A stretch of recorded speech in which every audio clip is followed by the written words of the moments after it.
So exercise 3.7 आज करेंगे हम लोग, और ये आपका ऑप्शनल एक्सरसाइज है। आवाज आ रही है सबको? Yes sir. Yes sir. Yes sir. Yes sir. Okay, yes sir. ठीक है।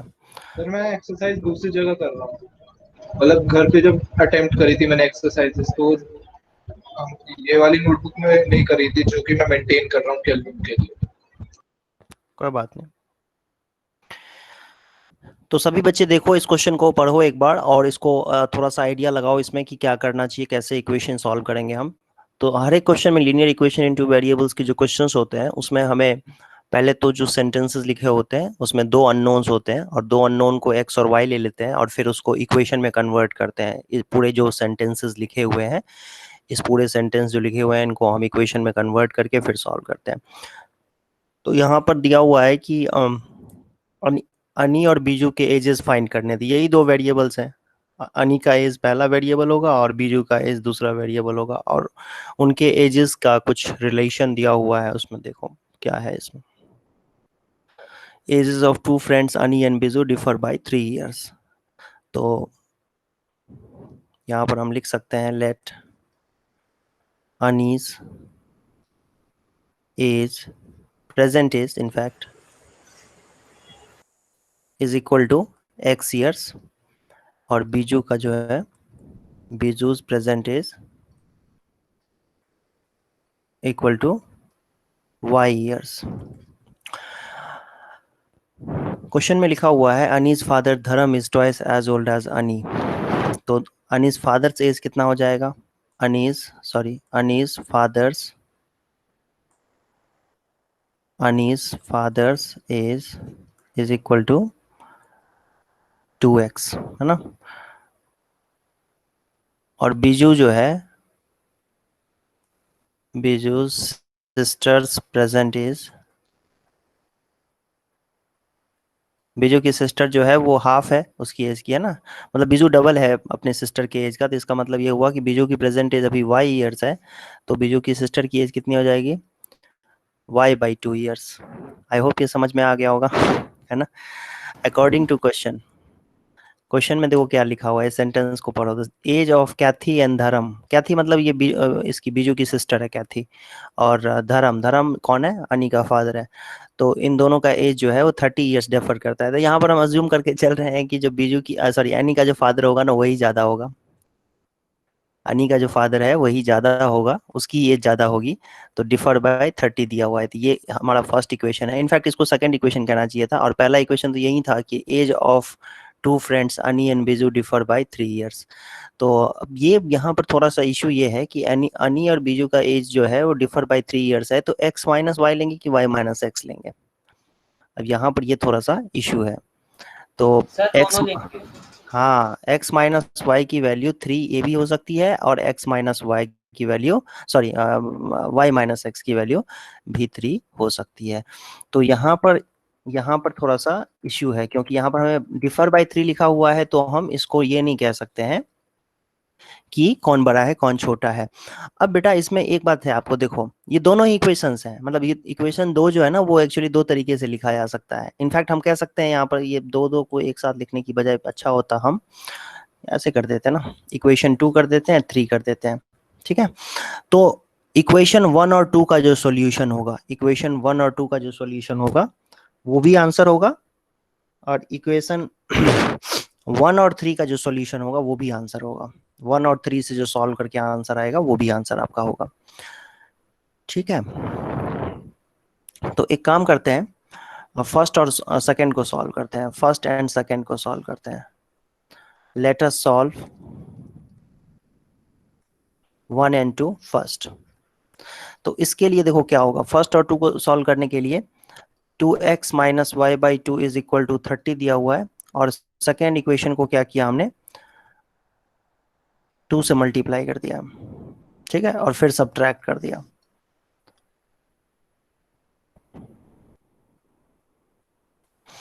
तो इससे हमारे पास जो है 2y में से y बाई 2 को माइनस करना है, 3y/2 आ जाएगा।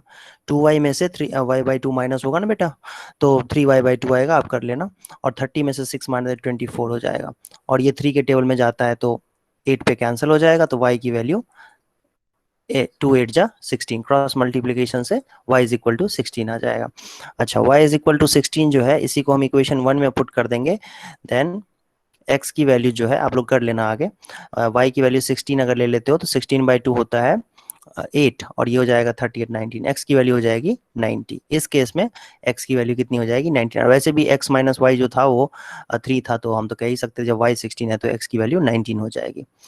तो ये पहला पार्ट था जिसमें हमने इक्वेशन 1 और 2 को सॉल्व किया है, जिसमें हमने अनी के एज को क्या नाम था इसका, बीजू के एज से हमने ज्यादा लिया हुआ है उस केस में। ठीक है, तो उस केस में x की वैल्यू 19 और y की वैल्यू 16 आ गई, मतलब अनी की एज 19 और बीजू की एज 16 आ गई। अब इसके बाद हम बेटा क्या करेंगे, let us solve equation 1 and 3।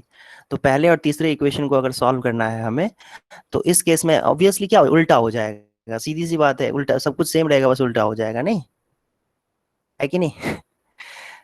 तो इस केस में x की वैल्यू हो जाएगी 16 और y की वैल्यू हो जाएगी 19, ऑब्वियसली, क्योंकि फर्स्ट और सेकंड का सॉल्यूशन और फर्स्ट और थर्ड के सॉल्यूशन में क्या डिफरेंस है, खाली y और x ही में तो डिफरेंस है कि y माइनस एक्स 3 है यहाँ पर, मतलब y बड़ा है x छोटा है, तो y तो हमने और x तो निकाल ही रखा है ना पहले ही पार्ट में। तो इस केस में निकालेंगे तो x की वैल्यू 16 हो जाएगी, y की वैल्यू 19 हो जाएगी। आई होप ये क्लियर है, समझ में आया होगा सबको। Yes sir. Yes sir. Yes sir.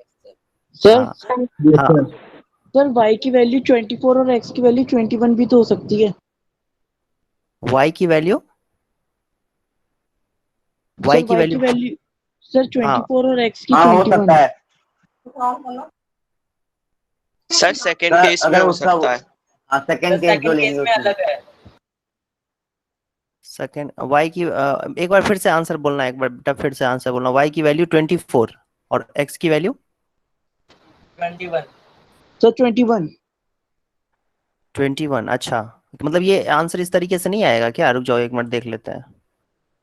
21 तरीके से आएगा नहीं सर, जब हमने सिचुएशन रिवर्स करा था तो x इक्वल टू 21 सर बना, y तो y minus x is equal to 3 लेंगे तो तो ये y आएगा। इक्वल टू 24 हो जाएगा। सर अच्छा। दूसरे केस में ऐसा होगा। अच्छा अच्छा, एक मिनट रुक जाओ, ये जो दूसरा केस हमने किया है ना, मेरे ख्याल से कुछ उल्टा पुल्टा ना तो कर दिया, रुक जाओ एक मिनट देख लेते हैं इसको। ये जो है हमारा फर्स्ट और थर्ड को बेटा सॉल्व करेंगे तो ये हो जाएगा 2x माइनस वाई बाई 2 30 है, और 2 से मल्टीप्लाई करेंगे तो 2y minus 2x is equal to 2 से 6 हो जाएगा। हाँ कुछ मुझे लगता है कुछ मिस्टेक हुई है, तो 3y/2 हो जाएगा इससे 36।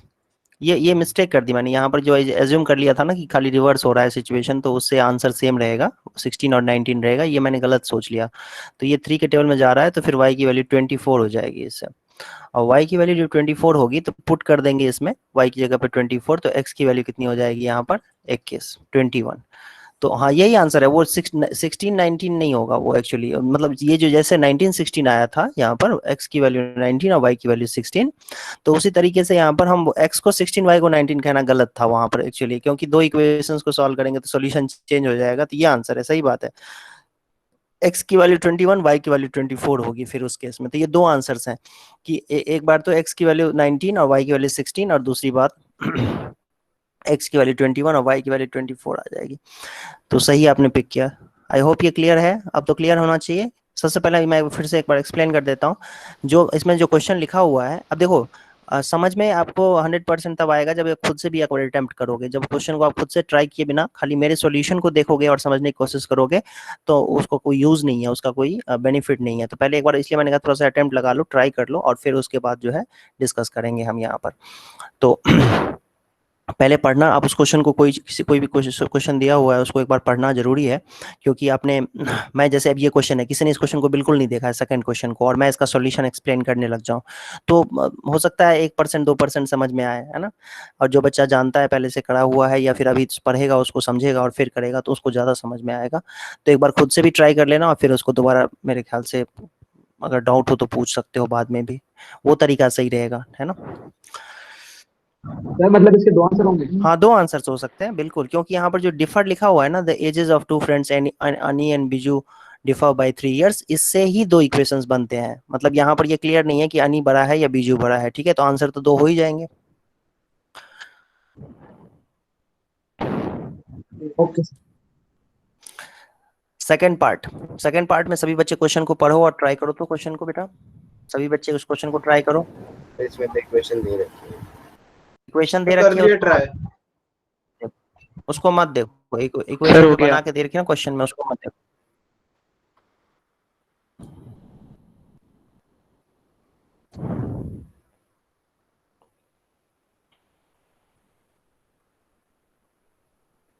सर ऑप्शनल एक्सरसाइज वाले क्वेश्चंस तो एनटीएससी में भी आ सकते हैं ना हाँ बिल्कुल।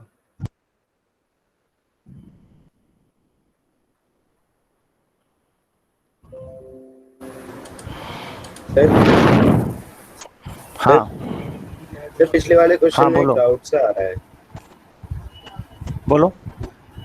Sir 2x minus y upon 2 is equal to 30 था, तो सर मैंने उसे 4x minus y is equal to 60 लिख दिया।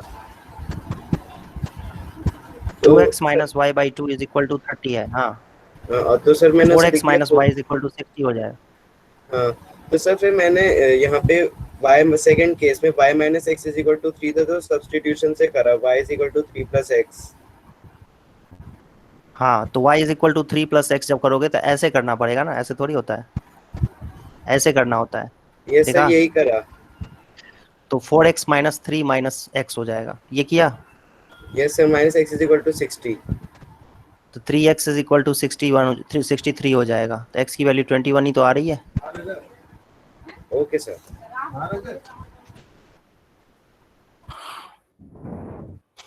सेकेंड क्वेश्चन देखो, पढ़ो क्या लिखा हुआ है। सेकेंड क्वेश्चन में कह रहा है, वन सेज, एक बच्चा कह रहा है कि give me 100 friend, I shall be then become twice as rich as you. Double हो जाएगा मेरे पास पैसे, तो मुझे 100 रुपए दो तो मेरे पास डबल हो जाएगा। मतलब पहले वन के पास मान लेते हैं, लेट फर्स्ट पर्सन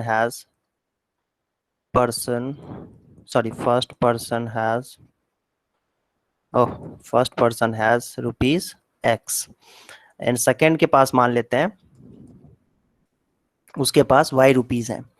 तो अब देखो अकॉर्डिंग टू क्वेश्चन क्या कह रहा है। पहला वाला बंदा बोल रहा है ना, पहला बच्चा बोल रहा है कि गिव मी 100, ठीक है, मतलब पहले उसके पास x था, अब उसके पास x प्लस 100 हो जाएगा। तो ये कह रहा है कि तुम्हारे से ना मेरे पास डबल हो जाएगा। मतलब अब ये y जो है, y जो बचा हुआ, y के पास कितना बचेगा, y माइनस 100 बचेगा, ठीक है। ऑब्वियसली 100 रुपए y के अकाउंट से चला गया और x के अकाउंट में, मतलब फर्स्ट पर्सन के अकाउंट में ऐड हो गया, और अब ये क्वांटिटी डबल है, लेकिन हमने करना है इक्वेट। तो डबल, अगर ये लेफ्ट हैंड साइड वाला पार्ट डबल है बेटा, तो राइट हैंड साइड को 2 से मल्टीप्लाई करेंगे तो इक्वल हो जाएगा, है कि नहीं। इक्वेट करने के लिए, हमें बराबर करने के लिए, जो कम है मतलब जो आधा है उसको 2 से मल्टीप्लाई कर दो तो बराबर हो जाएगा। तो ये आपके पास देखो इक्वेशन कैसी बनेगी, x minus 2y is equal to minus 300, कर लेना, माइनस 200 और ये 100 भी उधर जाएगा तो माइनस 300 हो जाएगा। ये फर्स्ट इक्वेशन है। उसके बाद क्या लिखा हुआ है, the other replies if you give me 10, दूसरा बच्चा कह रहा है कि मुझे तो 10 ही रुपए दो तुम, ठीक है, मतलब y मेरे पास है और तुम 10 रुपए मुझे और दे दो। तो 10 जब ये देगा तो x के पास तो 10 रुपए कम हो जाएंगे ना भाई, x जिसके पास x रुपए थे अब उसके पास 10 रुपए हो जाएंगे, सॉरी x माइनस 10 हो जाएगा क्योंकि 10 तो उसने दे दिया। If you give me 10 I shall be 6 times as rich as you. अब ये कह रहा है कि अब मेरे पास, मैं तुम्हारे से 6 गुना हो गया हूँ, मैं तुम्हारे से, ये कह रहा है लेफ्ट हैंड साइड वाला जो है, ये कह रहा है कि मैं तुमसे 6 गुना हो चुका हूँ।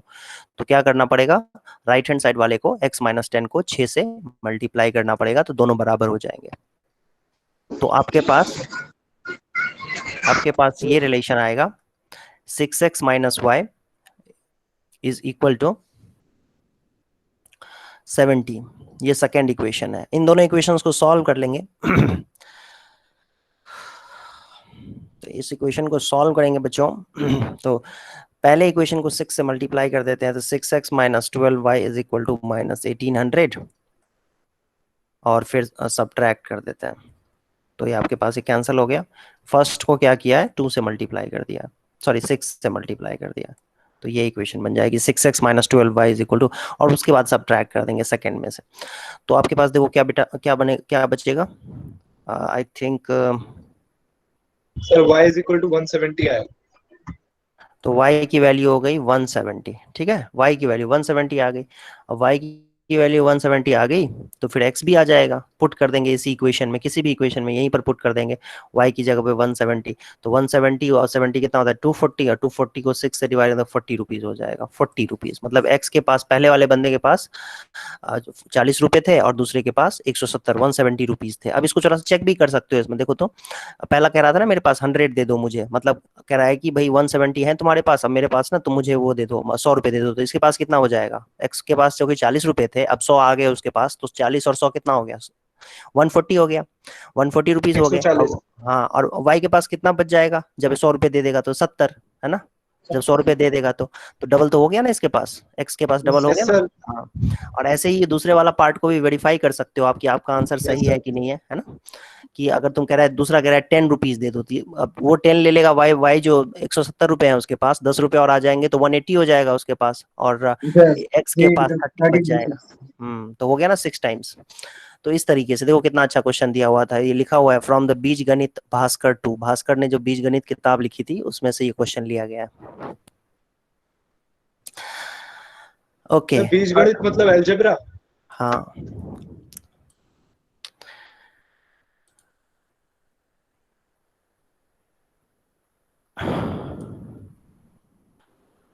ये लो,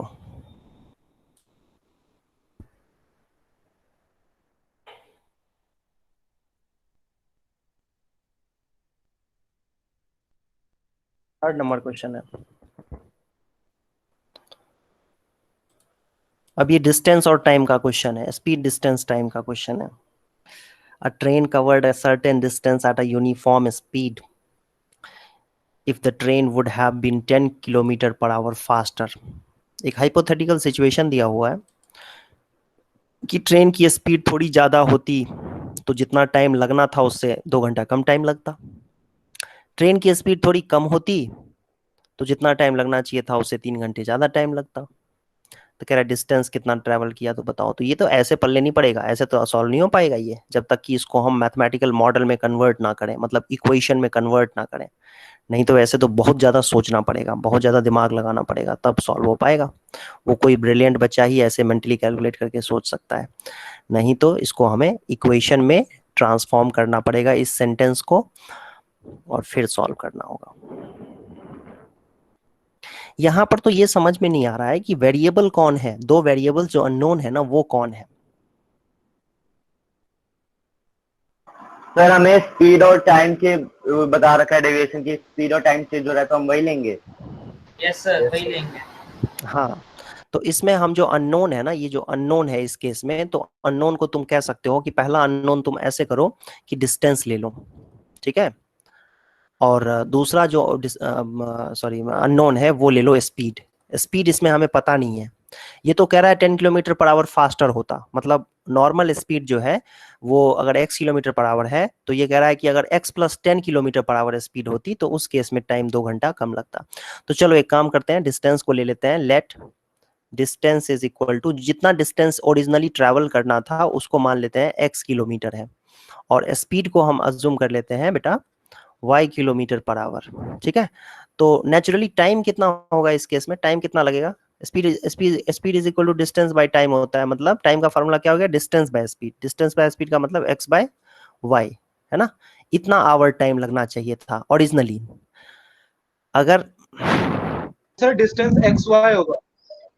हाँ हाँ, एक ही बात है, डिस्टेंस अगर स्पीड इनटू टाइम। हाँ हाँ ठीक है, वैसे भी कर सकते हो तुम, वैसे भी कर सकते हो। तो मैंने यहाँ डिस्टेंस और स्पीड को वेरिएबल लिया हुआ है, ठीक है। वैसे चाहे तो हम यहाँ पर टाइम को भी वेरिएबल ले सकते हैं, तो डिस्टेंस आ जाएगा उस केस में, बात तो एक ही है, ठीक है। मतलब आप डिस्टेंस को x मत लो, आप टाइम को x ले लो, ठीक है। तो उस केस में डिस्टेंस xy हो जाएगा, लेकिन मैंने जो लिया हुआ है वो मैं आपको बता रहा हूँ, इस तरीके से भी कर सकते हैं कि डिस्टेंस को अगर हम x किलोमीटर ले लें, ओरिजिनल जो डिस्टेंस है, मान लो इस सिटी से इस सिटी जाना है, मान लो ये ए सिटी है एक, ठीक है, और इस ए सिटी से बी सिटी पर जाना है, तो ये डिस्टेंस जो है बेटा ये है आपका x किलोमीटर मान लेते हैं डिस्टेंस है। और जो नॉर्मल स्पीड होनी चाहिए, मतलब जो स्पीड होती है, नॉर्मल स्पीड है गाड़ी की, ट्रेन की, वो है y kilometre per our, y kilometre per our की स्पीड से वो जाती है, अब क्वेश्चन में दिया हुआ है कि अगर स्पीड जो है y की जगह पे y plus 10 kilometre per our होता तो उस केस में टाइम 2 घंटे कम लगते। नेचुरल सी बात है, स्पीड बढ़ा देंगे तो टाइम तो कम लगेगा ही। तो अकॉर्डिंग टू क्वेश्चन देखो क्या है बच्चों, if the train would have been 10 kilometre per hour faster, ठीक है, तो इस सिचुएशन में क्या कह रहा है कि स्पीड जो है वो y प्लस 10 हो जाता है ना। तो टाइम कितना लगता बेटा, टाइम कितना लगता है इस केस में, x by y plus 10। I hope ये समझ में आया होगा। Yes sir. है ना, यही डिस्टेंस है आपका, और ये यही आपका डिस्टेंस है, और ये आपका स्पीड है y प्लस 10। डिस्टेंस क्या है बेटा, x। डिस्टेंस तो फिक्स ही है ना, डिस्टेंस में तो कोई छेड़छाड़ नहीं हो रही है, डिस्टेंस तो फिक्स है, ठीक है। लेकिन इस केस में स्पीड कितना है, y प्लस 10 है। अब टाइम कितना हो जाएगा, x बाई 1 y प्लस, लेकिन ओरिजिनल टाइम कितना है, ओरिजिनल टाइम तो x बाई वाई है ना। ये जो हमने निकाला है ना, ये x अपॉन में y प्लस 10, ये क्या निकाला है हमने, जब स्पीड y प्लस 10 होती, मतलब नॉर्मल स्पीड से 10 किलोमीटर पर आवर स्पीड ज्यादा होती, तो उस केस में ये निकाला है टाइम हमने। ये जो आप देख रहे हो, ये x अपॉन में y प्लस 10 जो देख रहे हो बेटा, ये आपका टाइम है। और x बाई वाई क्या था, वो भी एक टाइम ही है, लेकिन ये दोनों टाइम जो है ना, ये एक्चुअली थोड़े से अलग अलग टाइम है। ये कैसे अलग अलग टाइम है पता है, कह रहा है कि 2 घंटे कम लगने थे टाइम, तो 2 घंटे टाइम अगर कम लगने हैं, तो ये जो टाइम निकाला है हमने, मतलब एक हाइपोथेटिकल टाइम जो निकाला है, x बाई वाई जो निकाला है हमने, इनफैक्ट ये हाइपोथेटिकल नहीं है, ये ओरिजिनल टाइम लगना है। कह रहा है कि ये टाइम जो है, इनफैक्ट ये टाइम 2 घंटा ज्यादा है, ठीक है ना, ये 2 घंटा टाइम ज्यादा है। तो इसमें से अगर हम माइनस कर दें 2, तो दोनों बराबर हो जाएंगे। मैं रिपीट कर रहा हूं, फिर से रिपीट कर रहा हूं, एक बार फिर से देखो, ये डिस्टेंस हमने ले लिया x, ठीक है, स्पीड ले लिया हमने y किलोमीटर पर आवर, तो एक्चुअली टाइम कितना लगना चाहिए था, टाइम का फार्मूला होता है डिस्टेंस बाय स्पीड, तो डिस्टेंस बाय स्पीड मतलब x by y hour time लगना चाहिए था। अगर स्पीड x है, सॉरी डिस्टेंस x है, स्पीड y है, तो time x upon y hour लगना चाहिए था। ओके, लेकिन एक हाइपोथेटिकल सिचुएशन है जिसमें कह रहा है स्पीड को तुमने बढ़ा दिया। भाई स्पीड को अगर हम बढ़ा देंगे तो अब टाइम कितना लगेगा, x अपॉन में y प्लस 10, क्योंकि अब स्पीड बढ़ गई ना, y प्लस 10 हो गई, y की जगह पे y प्लस 10 हो गई स्पीड, ठीक है। तो और डिस्टेंस तो सेम ही है, x ही डिस्टेंस है, तो अब टाइम कितना लगना चाहिए, x बाई वाई प्लस 10। लेकिन ये डिस्टेंस जो है, सॉरी ये जो टाइम है, मैं गलत बोल दिया मैंने, ये टाइम है एक्चुअली, x अपॉन में y प्लस 10 टाइम है। ये जो टाइम है, ये टाइम कम टाइम है, ठीक है। ये कह सकते हो आप कि ये टाइम तो कम लगा ना, क्योंकि आपने स्पीड को बढ़ा दिया, डिनोमिनेटर बढ़ गया, y प्लस 10 हो गया, तो टाइम तो कम लगा। कितना कम लगा, तो 2, तो 2 को इधर माइनस कर देंगे, है ना, राइट हैंड साइड में माइनस कर देंगे, या चाहते आप तो प्लस भी कर सकते थे लेफ्ट हैंड साइड में, तो दोनों क्वांटिटीज बराबर हो जाते, ये भी टाइम है और ये भी टाइम है, बराबर हो जाते। कैसे बराबर होगा, एक्स वाई वाई की वैल्यू 2 घंटे ज्यादा है, इसीलिए 2 माइनस कर दिया, बराबर हो गया, दोनों हिसाब बराबर।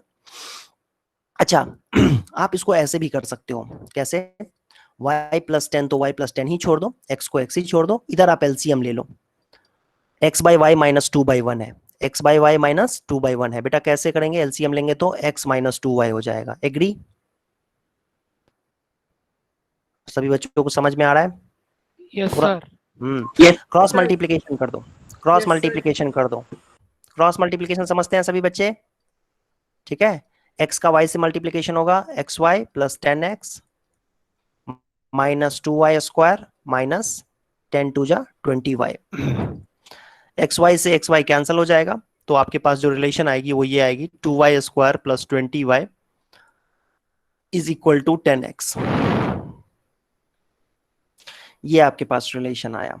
मैं इसको दूसरे तरीके से भी करके दिखाता हूं, ये मुझे लगता है कि थोड़ा सा लेंदी हो गया कंपैरेटिवली। डिस्टेंस को ले लेंगे ना एक्स वाई, हाँ तब जल्दी आसानी से हो जाएगा, बिल्कुल सही कह हाँ रहे हो, उसमें आसान होगा। ये देखो ये इक्वेशन आ गई, ठीक है, ये इक्वेशन आ गई आपके पास, ये फर्स्ट इक्वेशन आ गई। अच्छा आई होप ये समझ में आया होगा। ये पहला सिचुएशन को हमने कंसीडर किया है, उससे ये फर्स्ट इक्वेशन आया है बेटा। अब दूसरा सिचुएशन भी तो दिया हुआ है ना इसने, ये and if the train is slower by 10 kilometre per hour, train की स्पीड को कम कर दिया कर तो ऑल्सो, इसके बाद मैं यहाँ लिख रहा हूँ ताकि जगह थोड़ा सा कम कंज्यूम हो और एक्सप्लेन कर सकूं मैं। उसके बाद कह रहा है कि अगर स्पीड जो है वो y-10 हो जाए तो नेचुरल सी बात है उस केस में जो टाइम लगेगा वो x अपॉन में y-10 लगेगा, x अपॉन y-10 हो जाएगा। ये टाइम है और ये टाइम 3 आवर ज्यादा है ना, ये 3 आवर क्या है यहाँ पर 3 आवर ज्यादा है, तो ये -3 कर देंगे यहाँ पर, तो इक्वल क्या हो जाएगा ये x/y। ये समझ में आया कि it would have taken 3 hour more time. तो ये टाइम जो निकाला है हमने, ये टाइम 3 आवर ज्यादा है ऑब्वियसली, क्योंकि आपने यहाँ पर स्पीड को कम कर दिया तो टाइम ज्यादा लगेगा। तो x/y-10 जो है ये टाइम है और ये टाइम 3 आवर ज्यादा है ओरिजिनल टाइम से, तो क्यों ना 3 माइनस कर दें तो ओरिजिनल टाइम के बराबर हो जाएगा। अब फिर से इसको सॉल्व कर लो आप चाहो तो, y-10 एलसीएम हो जाएगा x - 3y + 30, एलसीएम ले लिया और फिर सॉल्व कर दिया इसको, है ना, इज इक्वल टू x/y। और फिर इसको हम क्रॉस मल्टीप्लिकेशन कर देंगे तो ये आ जाएगा xy - 3y² + 30y is equal to xy - 10x। xy से xy कैंसिल हो जाएगा और आपके पास आ जाएगा 3y² plus -30y is equal to 10x। ये माइनस से मल्टीप्लाई कर दिया, बस ज्यादा कुछ नहीं किया है, माइनस से मल्टीप्लाई कर दिया, ठीक है। ओके, ये हमारे पास आ गया y²। 3 के टेबल में ये तो जा तो रहा है लेकिन इधर राइट हैंड साइड में 3 के टेबल में नहीं जा रहा है ना, 10x है इसीलिए ये नहीं जाएगा। तो अब हमें क्या करना चाहिए इसमें कि यहां से ना फर्स्ट इक्वेशन को क्या करो, फर्स्ट इक्वेशन को 3 से मल्टीप्लाई कर देते हैं। 3 से नहीं 2 से कर दो सर, टू x से y को दोनों से माइनस कर। नहीं देखो ना, ये हो गया, मतलब अब ज्यादा कुछ नहीं है। फर्स्ट इक्वेशन को क्या करना है 2 से मल्टीप्लाई करना है, ठीक है। फर्स्ट इक्वेशन को क्या करना है 2 से मल्टीप्लाई करना है। तो फर्स्ट इक्वेशन को 2 से मल्टीप्लाई करेंगे तो क्या रिजल्ट आएगा 2y² + 20y is equal to 10x, ठीक है। बट ध्यान से देखना 10x किसके बराबर है, 10x किसके बराबर है, देखो सेकंड इक्वेशन में 3y² - 30y के बराबर है ना। देख पा रहे हो आप यहाँ से 10x जो है वो यहाँ से देखो सेकंड इक्वेशन जो है फ्रॉम इक्वेशन 2।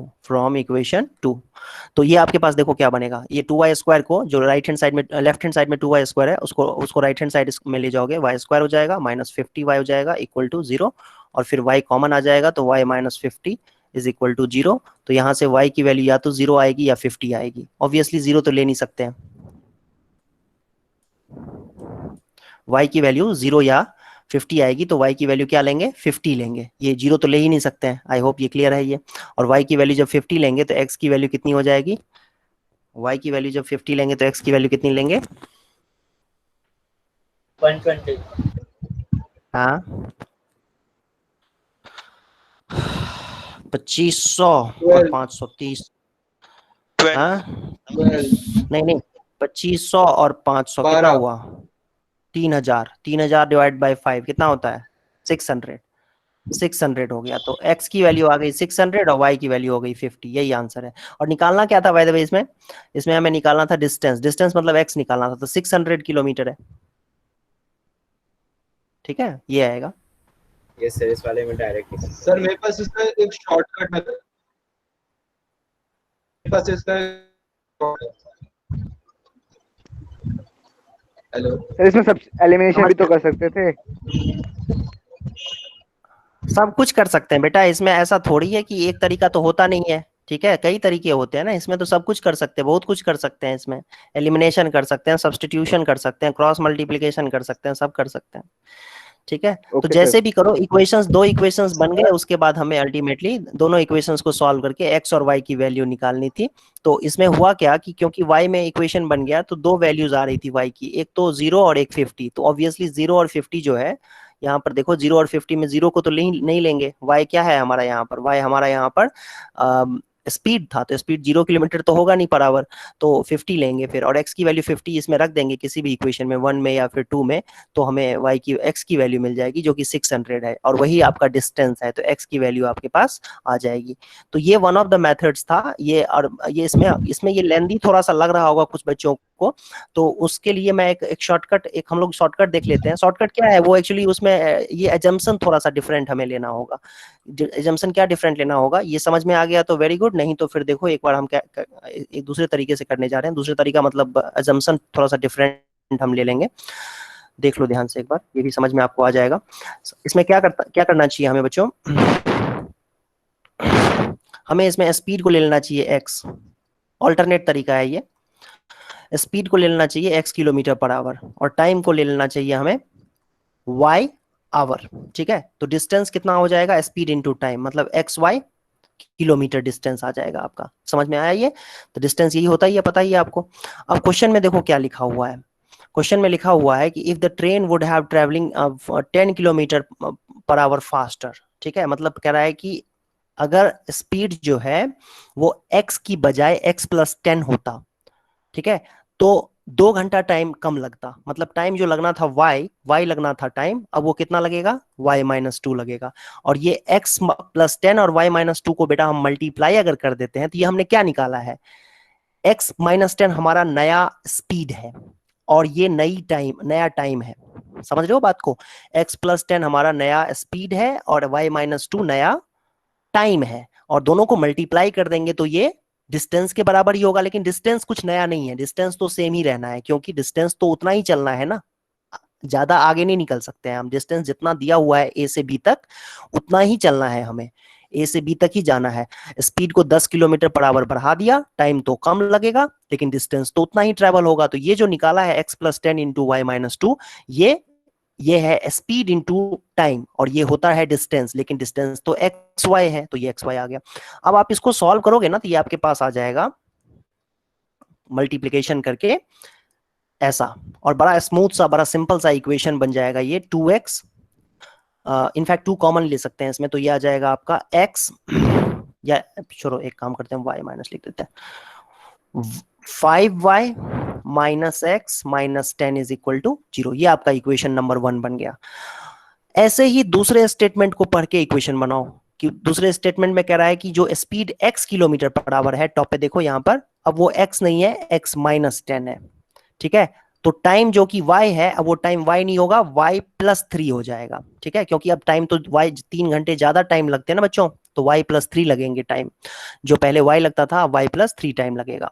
और ये आपका इक्वल हो जाएगा किसके, डिस्टेंस के xy के इक्वल हो जाएगा। तो इस तरीके से देखो कि xy minus 10y plus 3x minus 30 is equal to आपका xy हो जाएगा, xy से xy कैंसिल हो गया, फिर आपके पास जो इक्वेशन आएगी वो 3x minus 10y minus 30 is equal to 0। ये सेकेंड इक्वेशन है। अब ये फर्स्ट इक्वेशन सेकेंड इक्वेशन को आप सॉल्व कर लो, ठीक है।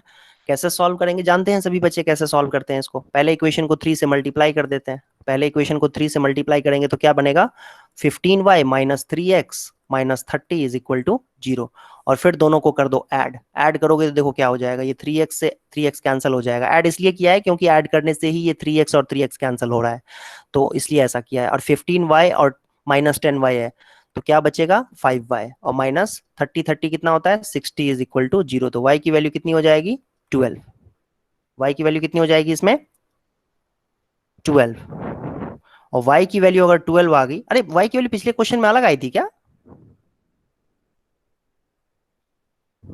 सर इस बार टाइम लिया है सर भाई। अच्छा ठीक है, हाँ इस बार टाइम लिया ना भाई। सॉरी, ठीक है, y की वैल्यू 12 आ गई। अब y की वैल्यू 12 किसी भी इक्वेशन में पुट कर दो तो क्या आ जाएगा, ये 60 50, x की वैल्यू कितनी हो गई 50, x की वैल्यू 50 हो गई, लेकिन डिस्टेंस कितना था, डिस्टेंस हमारा था xy का मतलब 12 इंटू 50 कितना होता है 600। तो यही आपका आंसर आ गया। तो ये तरीका ज्यादा आसान लग रहा है उसके कंपैरिजन में, हालांकि मुझे तो दोनों एक जैसे ही लग रहे हैं क्योंकि दोनों में मुझे एफर्ट नहीं लगाना पड़ा, लेकिन ये मुझे लगता है ज्यादा अच्छे तरीके से बच्चों को स्ट्राइक किया होगा, समझ में आया होगा। स्पीड हम x किलोमीटर पर आवर ले लेते हैं, टाइम को y ले लेते हैं, तो ये ओरिजिनल कंडीशन में है, तो डिस्टेंस xy हो जाएगा। अब सिचुएशन में दिया हुआ है कि अगर स्पीड x प्लस 10 होता तो टाइम y माइनस 2 होता, दोनों को मल्टीप्लाई करेंगे तो xy के बराबर होगा। क्यों, क्योंकि ये ओरिजिनल डिस्टेंस है और ये जो है ये भी डिस्टेंस ही है ओरिजिनल, ठीक है, लेकिन इसमें स्पीड अलग है टाइम अलग है। और उसको सॉल्व करके आपको 2 इक्वेशंस बनेंगी इसी तरीके से, दूसरे सिचुएशन को भी आप ऐसे ही इक्वेशन में कन्वर्ट करोगे तो 2 इक्वेशंस बनेगी, x और y की वैल्यू आ जाएगी और x और y जो आया हुआ है उसके बाद हम डिस्टेंस निकाल सकते हैं। तो डिस्टेंस 600 किलोमीटर होगा। तो आई होप समझ में आ गया होगा। ये नहीं समझ में आया तो दोबारा एक बार खुद से ट्राई करना। क्वेश्चन नंबर 4 देखो, फोर्थ नंबर क्वेश्चन सभी बच्चे एक बार पढ़ लो और समझो इसको अच्छे से क्या करना है। 2 मिनट का टाइम दे रहा हूं मैं आप लोगों को, 2 मिनट में ट्राई कर लो और फिर मैं एक्सप्लेन करता हूं इसको। 2 मिनट सभी बच्चों के लिए टाइम है, ट्राई कर लो।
सर अगर हम जो क्वेश्चन नंबर 3 है उसे सब्स्टिट्यूशन मेथड से करेंगे तब भी वही आंसर आएगा? एक बार सब्स्टिट्यूशन मेथड से बता दो सर ये भी सेम मेथड से हो सकता है, वो शॉर्ट ट्रिक वाले मतलब अगर पहला सर अगर पहले इक्वेशन इसमें जो फर्स्ट इक्वेशन है 5y माइनस एक्स माइनस 10, इसमें x की वैल्यू 5y माइनस 10 ले ले और वो इसमें पुट करें। किसमें पुट करें? इक्वेशन नंबर 2 में x की जगह पर पुट करेंगे तो बिल्कुल आएगा, सेम ही आंसर आएगा। सर 15y माइनस 30 आ रहा है। अरे नहीं, तुम कुछ गलत कर रहे हो ना, और तुम ऐसे करते क्यों हो? जब बार बार गलती हो रही है तो उसको तुम सही करो, फिर तो इसी तरीके से करो, एलिमिनेशन मेथड से करो फिर। क्योंकि तुम कैलकुलेशन तुम्हारा इसका मतलब वीक है, इसीलिए नहीं कर पा रहे हो। देखो अब x की वैल्यू अगर हम 5y माइनस 10 लेंगे और उसको पुट करेंगे सेकेंड इक्वेशन में, तो 3 times 5y minus 10 minus 10y minus 30 is equal to 0 होगा। 15y minus 30 minus 10y minus 30 0 होगा। 15y में से 10y माइनस करेंगे तो 5y होगा, और 30 60 होता है, 60 उधर जाएगा तो 5 12 आ गया। y की वैल्यू 12, वही तो निकाला हुआ है। Okay sir. हाँ, ये इसमें पूछने जैसा कुछ है ही नहीं। अगर नहीं आ रहा है आंसर तो इसका मतलब अंडरस्टूड है कि तुमने कुछ गलती की है। अब उस गलती को ढूंढो कि कहाँ तुमने गलती की है, कैलकुलेशन में तुमने मिस्टेक की है, ठीक है? और कोई इसमें लॉजिक है ही नहीं। तो बच्चों हम लोग फोर्थ क्वेश्चन में आपको एक्सप्लेन कर देता हूँ, ठीक है? जो बच्चे खुद से ट्राई करना चाहते हैं वो डेफिनेटली ट्राई कर सकते हैं। मैं जो सॉल्यूशन बता रहा हूँ उसके बाद भी आप खुद से ट्राई कर सकते हो, कोई इश्यू नहीं है उसमें। अरे एक मिनट। तो फोर्थ क्वेश्चन में देखो बच्चों ध्यान से, इसका सॉल्यूशन लिख रहा हूँ। ये कह रहा है कि the student of a class are made to stand in rows. Rows में बच्चों को खड़ा करना है, ठीक है? ये पहला रो है, इस तरीके से दूसरा रो है ना? इस तरीके से बच्चों को रो में खड़ा करना है। तो अब थोड़ा सा ना इसको आंख बंद करके सोचना, जो मैं बोल रहा हूँ ना उसको अपने आंखों को बंद कर लो और सोचो ध्यान से। इसमें ना हमें फाइंड क्या करना है? नंबर ऑफ स्टूडेंट्स फाइंड करना है। तो सबसे पहला काम हम ये कर रहे हैं, साइलेंटली सोचो ध्यान से। Let number of rows is equal to, row का पता नहीं है हमें कितना है, कितने रोज बनेंगे, 1 2 3 इस तरीके से कितने रो बनेंगे पता नहीं है, उसको x ले लेते हैं। और number of students in each row, number of students in each row, ये मान लेते हैं y। समझ में आया? मतलब जैसे ये पहला रो है, ठीक है? ये दूसरा रो है, इसी तरीके से चलता जाएगा। तो इस रो में मान लेते हैं 1 2 3 4, है ना? इस तरीके से इतने बच्चे हैं पहले रो में, इतने बच्चे हैं दूसरे रो में। हर एक रो में obviously number of student same ही रहेगा। तो आप इमेजिन कर सकते हो इस तरीके से कि हर एक रो में x बच्चे, सॉरी y बच्चे हैं। इसमें मैंने 5 लिया हुआ है, 5 मत समझना, y बच्चे लिए हुए हैं। और जो नंबर ऑफ रो है वो 1 2 इस तरीके से करते करते x रो है इसमें, है ना? ये फर्स्ट रो है, ये सेकेंड रो है, ऐसे चलते चलते ये x रो है। और हर एक रो में जो है आप समझ सकते हो कि ये पहला बच्चा है, ये दूसरा बच्चा है, तीसरा बच्चा है, ऐसे करते करते ये y बच्चा है। हर एक रो में y बच्चे हैं।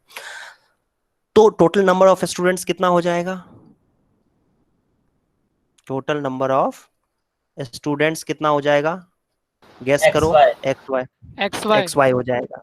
बिल्कुल एक्स वाई हो जाएगा, है ना। ये इसके लिए एक एक को गिनती नहीं करना है, सिंपली हमें एक रो में वाई बच्चे हैं और टोटल रोज जो हैं वो एक्स हैं, तो एक्स वाई बच्चे हो गए टोटल, है ना। एक रो में 5 बच्चे हैं और टोटल 4 रो हैं, तो कितने बच्चे होंगे, 20 बच्चे होंगे टोटल, एक्स वाई, 5 4 जा 20। तो उस तरीके से टोटल नंबर ऑफ स्टूडेंट्स जो होगा बेटा वो एक्स वाई स्टूडेंट्स होंगे। अब आते हैं क्वेश्चन में जो ये इसने मैनिपुलेशन किया हुआ है उसकी तरफ।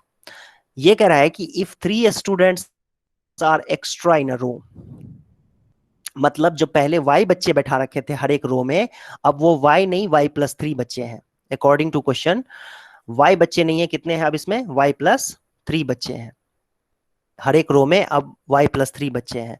तो कह रहा है कि रो जो है वो एक कम हो जाएगा, there would be 1 row less, there would be 1 row less, मतलब जो x रोज थे अब कितने हो जाएंगे, x-1 हो जाएगा। पहले हर एक रो में y बच्चे थे, तो अब y+3 बच्चे हो गए हर एक रो में, और रो पहले x था तो अब वो x-1 हो गया है रो, और दोनों को जब मल्टीप्लाई करेंगे तो ये जो आएगा नंबर, आंसर जो आएगा वो टोटल नंबर ऑफ स्टूडेंट्स होगा, मतलब टोटल नंबर ऑफ चिल्ड्रन, है ना। तो वो तो xy है, तो xy के बराबर हो जाएगा।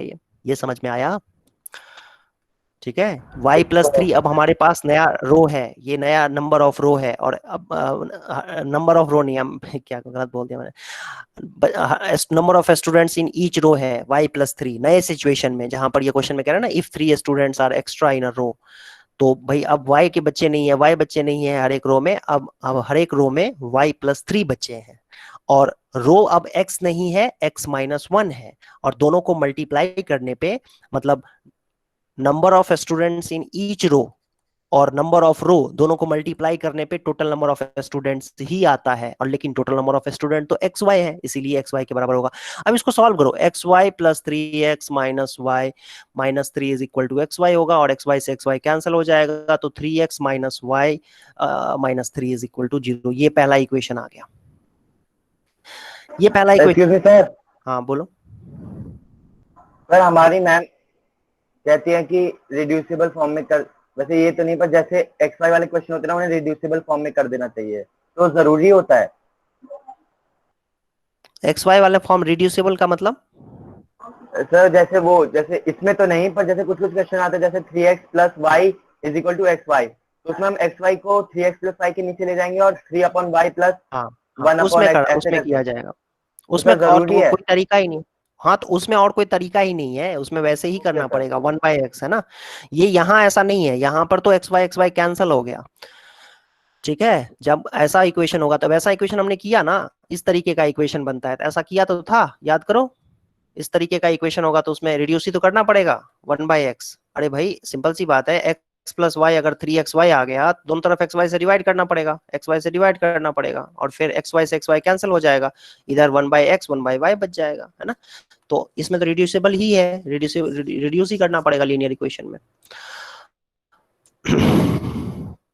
देखो नेक्स्ट सिचुएशन, देखो इसमें क्या लिखा हुआ है। Again, if 3 students are less in a row, if 3 students are less in a row, मतलब पहले y बच्चे हुआ करते थे, अब 3 बच्चे कम हो गए हैं हर एक रो में से, अब y-3 बच्चे हैं हर एक रो में। पहले y बच्चे हुआ करते थे ईच रो में, अब y-3 बच्चे हुआ करते हैं रो में। तो कह रहा है कि नंबर ऑफ रो जो है वो 2 ज्यादा हो जाएंगे, देयर वुड बी 2 रोज मोर, मतलब पहले जो रो अगर x हुआ करता था तो अब x+2 हो जाएगा, लेकिन दोनों को मल्टीप्लाई कर देंगे y-3 और x+2 को, जैसा ऊपर किया था फर्स्ट इक्वेशन में, तो xy के बराबर ही होगा, क्योंकि नंबर ऑफ स्टूडेंट्स ही है ये।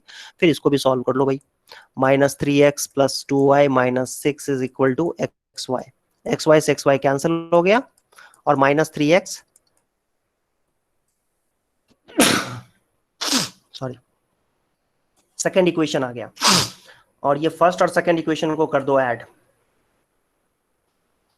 फर्स्ट और सेकेंड इक्वेशन को डायरेक्टली ऐड, क्यों भाई, क्योंकि ये 3x है यहाँ पर और यहाँ पर -3x है, तो हम देख सकते हैं डायरेक्टली ऐड करने से ही ये कैंसिल हो रहा है, और -y और +2y है, तो कितना बचेगा y, और ये -3 है और -6 है, -9 इज इक्वल टू 0, तो y की वैल्यू कितनी हो जाएगी 9। ये आपका y की वैल्यू आ गई, ठीक है।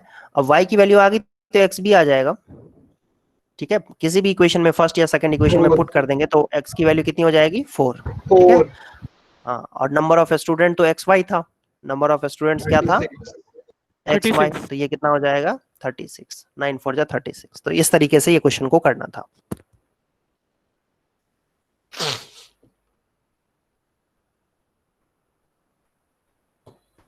फिफ्थ क्वेश्चन पे सारे क्वेश्चन थे इजी है। हाँ बिल्कुल।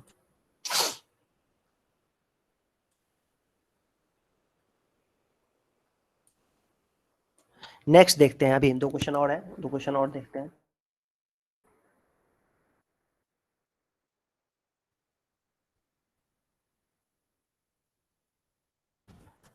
ये रहा आपके बाकी के आगे के 2 क्वेश्चंस, बाकी नहीं बल्कि आगे के 2 questions, question number 5 and question number 6। Question number 5 में लिखा है in a triangle ABC angle C is equal to 3 times angle B and that is also equal to 2 times angle A plus angle B। मतलब तीनों angle find करो triangle में। Sir optional के तो ज्यादा आसान है। ज्यादा तो नहीं है आसान, वैसे ही है जैसा एक्सरसाइज में था वैसा ही है। हाँ मतलब वही, मतलब जैसे कहा जाता है कि ऑप्शनल थोड़ा मुश्किल है, इसलिए उस हिसाब से तो आसान ही है। हाँ ये बात तो है।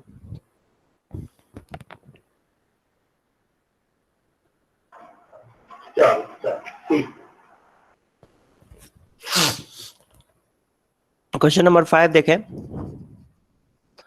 तो इसमें ट्राइंगल की बात कर रहा है। ये रहा ट्राइंगल। अब किसी को ना इसमें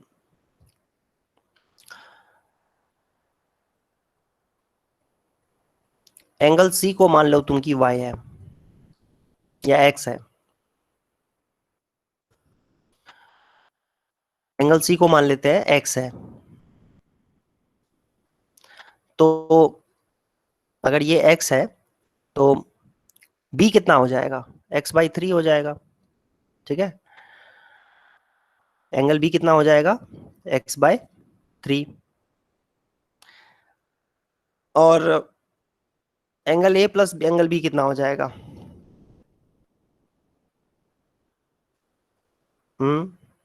एंगल C/2।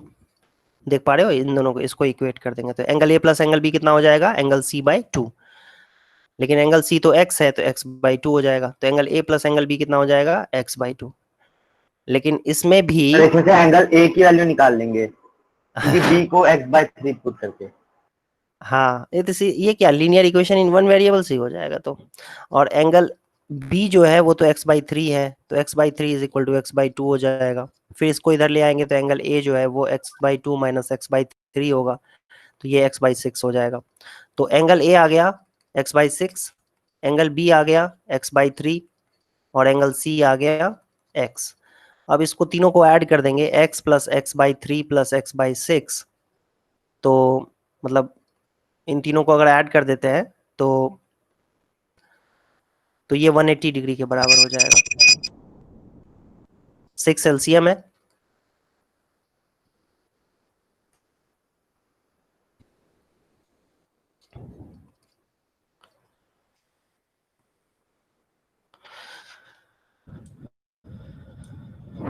x की वैल्यू 120 आ गई, है ना। सॉल्व कर लेंगे इसको। C की वैल्यू x है, B की वैल्यू x/3 है और A प्लस B दिया हुआ है C/2 के बराबर, तो x/2 के बराबर हो जाएगा। और फिर B की वैल्यू भी x/3 है, तो सब कुछ AX के टर्म में आ गया। एंगल A x/6 आ गया, angle B x/3, angle C x आ गया, और फिर उसके बाद तीनों को ऐड करके 180 डिग्री ले लेंगे और फिर उसको सॉल्व करेंगे तो x की वैल्यू 120 आ जाएगी। और x की वैल्यू जब 120 आएगी तो ABC तीनों निकल जाएगा। कैसे? A तो क्या है एंगल A कितना है x/6, x/6 का मतलब 120/6, तो 20 डिग्री। एंगल B कितना है x/3, माइक किसी का ऑन है, माइक बंद करो। x/3 का मतलब 120/3 कितना होगा 40 डिग्री। एंगल C कितना है x, तो 120 डिग्री हो गया। यही है सर। यहाँ पे तो वेरिएबल लेने की जरूरत भी नहीं थी। हाँ ले सकते थे लेकिन उसके बिना ही हो गया, उसके बिना ही हो गया। नहीं सर, बिना ठीक है। x लिए भी हो जाता क्वेश्चन, मतलब वो 2b को उधर लेके चले जाते तो b is equal to 2a आ जाता।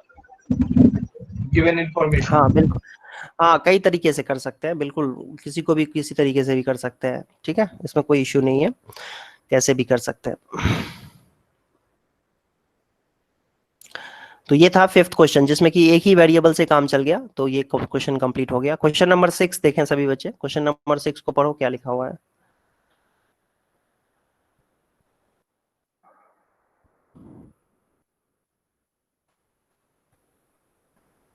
Draw the graph of equation 5x minus y is equal to 5 and 3x minus y is equal to. Determine the coordinates of the vertices of a triangle formed by these lines in y-axis.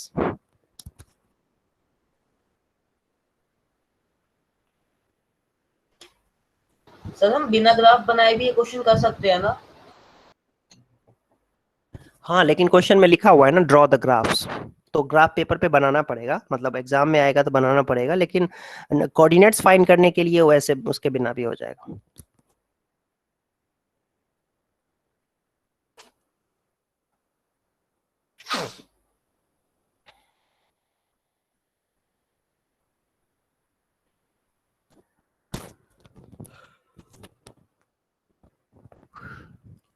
बताता हूँ, अभी रुक जाओ 1 minute.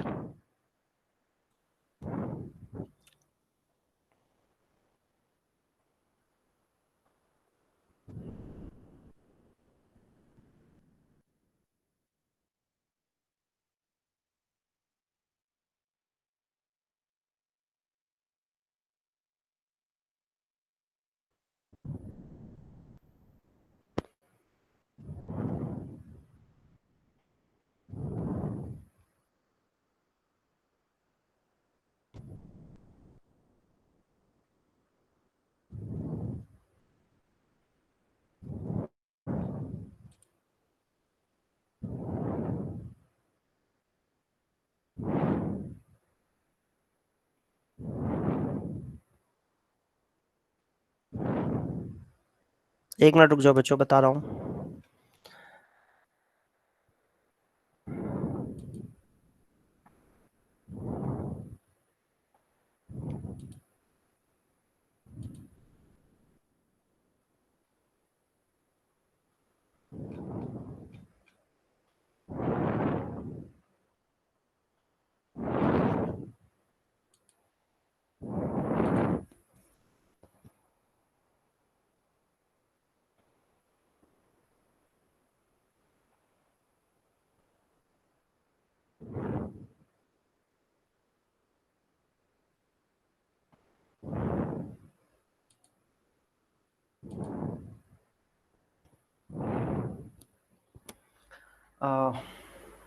Wait,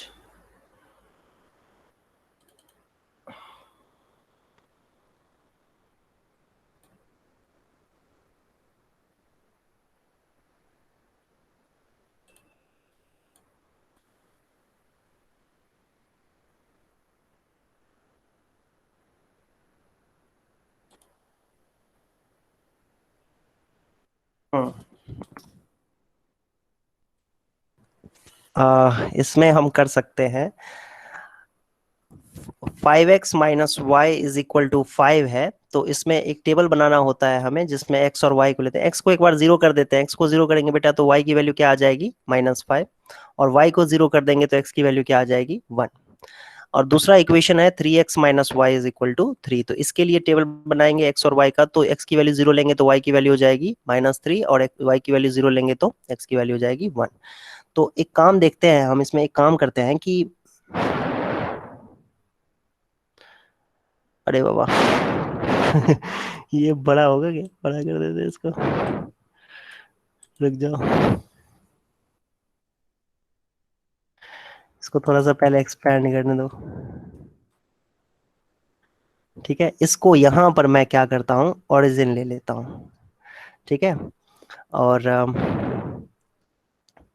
क्योंकि 5 unit तक दिया हुआ है तो इसमें एक काम करते हैं कि सबसे पहले तो 0,1 को हमें प्लॉट करना है, तो ये रहा 0,1, ये है आपका 0, ओ मतलब ओरिजिन, और 1,0, 1,0 कहाँ होगा, 1 कॉम नहीं नहीं 1,0 था, आई एम सॉरी, ये गलती हो गई,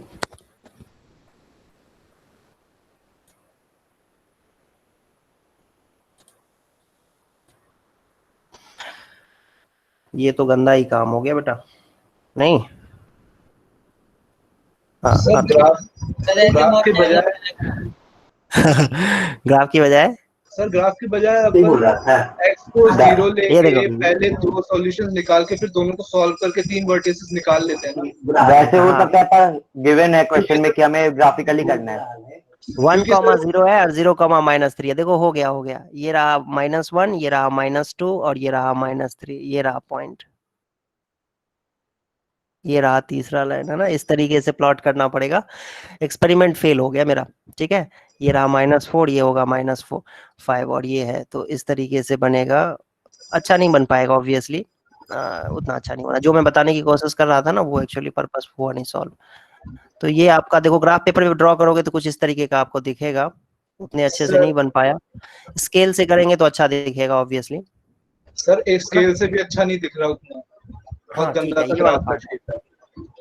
इस तरीके का कुछ ग्राफ आएगा बेटा, इस तरीके का ग्राफ आएगा। ये रहा आपका एक्स एक्सेस और ये है आपका वाई एक्सेस, और ये जो लाइन है, ये लाइन है basically 3x minus y is equal to 3, और ये जो लाइन बनाया है मैंने, ये है 5x minus y is equal to 5, है ना? नहीं, उल्टा हो गया, ये उल्टा हो गया, उल्टा, हाँ उल्टा हो गया। बोलो। सर अगर हम यहाँ पे हमें दिया हुआ है कि लाइंस और वाई एक्सिस से बना हुआ है ट्रायंगल, तो सर 2 पॉइंट पे वाई एक्सिस पे इंटरसेक्ट हो रहा होगा, तो हम उन हाँ पॉइंट्स पे एक्स को 0 ही मानेंगे सर, तो 2 सॉल्यूशन तो हमें वैसे मिल जाएंगे, और एक हमें जब हम दोनों को सॉल्व करेंगे इक्वेशंस को, तो एक और सॉल्यूशन हमें मिल जाएगा। तो सर भाई उससे तो भी तो जैप्लिकल वर्टिसेस मैथड मिलते है हैं। भाई। भाई एनटीएससी में ग्राफिकली करेगा। भाई मैं एनटीएससी में नहीं वैसे है, बता रहा हूँ। एनटीएससी में नहीं आता है।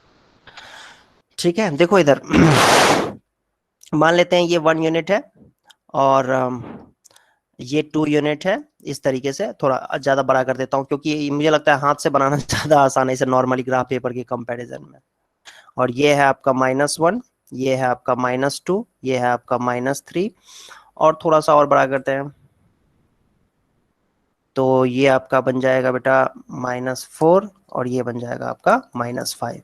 अब ये -5,0 एक पॉइंट था और 1,0 एक दूसरा पॉइंट था, तो ये रहा आपका, ये रहा आपका लाइन, ठीक है? ये ऊपर भी जाएगा। और दूसरी दूसरी जो इक्वेशन है 3x माइनस वाई, ये जो हमने अभी ड्रॉ किया है, ये है हमारा, ये आपका है 5x minus y is equal to 5 की इक्वेशन। थोड़ा स्केल बड़ा ले लिया, 1 यूनिट जो है ना वो बड़ा सा ले लिया 1 यूनिट, तो उससे ना विजुअलाइज करना आसान हो जाएगा, ट्राइंगल को दिखाना भी आसान हो जाएगा। और दूसरा इक्वेशन है उसमें 0,-3 से पास हो रही है लाइन, और ये वही पॉइंट है, दूसरा पॉइंट तो 1,0 ही है। तो ये रहा आपका, ये है सेकेंड इक्वेशन, ठीक है जी? तो ये आपका आ गया बेटा, देख सकते हो आप, 3x minus y is equal to 3। तो ये आपके पास जो इक्वेशन आई है वो इस तरीके की कुछ इक्वेशन आएगी। देखो हाँ, ये तो बिना ग्राफिकल करके दे सकते हो ये क्वेश्चन? बिना ग्राफ के, बिना ग्राफ के बता सकते हो क्वेश्चन? हाँ बिना ग्राफ के भी सॉल्व करेंगे ना। अब सॉल्व करेंगे। ये देखो, सबसे पहले तो ग्राफ ड्रॉ करना था, तो ग्राफ ड्रॉ कर दिया हमने। अब कह रहा है कि वाई एक्सिस के साथ जो ट्राइंगल बन रहा है उसका वर्टेक्स निकालो। देखो ध्यान से देखना, ये पॉइंट है ना, ये पॉइंट, ये जो मैं यहाँ पर डार्क कर रहा हूँ, देखना ध्यान से, ये 2 पॉइंट्स हैं, 2 वर्टाइसेस ट्राइंगल के। ये ट्राइंगल बेटा एबीसी आपका बन रहा है, ध्यान से देखो, एबीसी ट्राइंगल, ये ट्राइंगल का 2 वर्टाइसेस तो ऐसे ही आ गया। बी वर्टेक्स क्या आ गया आपका, 0,-3। सी वर्टेक्स क्या आ गया बच्चों, 0,-5। समझ में आया? ये दिख रहा है साफ साफ। और ए वर्टेक्स क्या आया बेटा, 1,0। हमें यही निकालना था, यही निकालना था, हो गया, निकल के आ गया। पहले ग्राफ ड्रॉ करना था और बाद में उसके वर्टाइसेस निकालने थे ट्राइंगल के। तो ट्राइंगल के वर्टाइसेस यही है, ए वर्टेक्स, जो वर्टेक्स ए होगा, ए जरूरी नहीं है ए नाम दे दे, मैंने नाम दे दिया है ए, आप चाहो तो उसको कुछ और नाम दे दो। तो पहला वर्टेक्स होगा 1,0, दूसरा 0,-5, तीसरा 0,-3। तो ये करना था हमें इस क्वेश्चन में। तो आई होप ये समझ में आ गया होगा, सर आज है ना? मैथ होगी? मैथ के लिए अब टाइम नहीं बचा, अब आज मैथ्स ही करते हैं, अगली क्लास में मैथ करेंगे। हाँ, अभी और भी कोई सारे क्वेश्चंस हैं इसमें। और basically linear equation into variable एक ऐसा टॉपिक है जो मैथ में भी आता है, ठीक है? तो ये मैट समझो आपकी मैट भी चल रहा है आपका। तो चलो बच्चों ये देख लेना आप लोग, ये क्वेश्चन हो गया कंप्लीट। अब हम लोग 7th नंबर क्वेश्चन करते हैं। 7th में 2 पार्ट कर लेते हैं।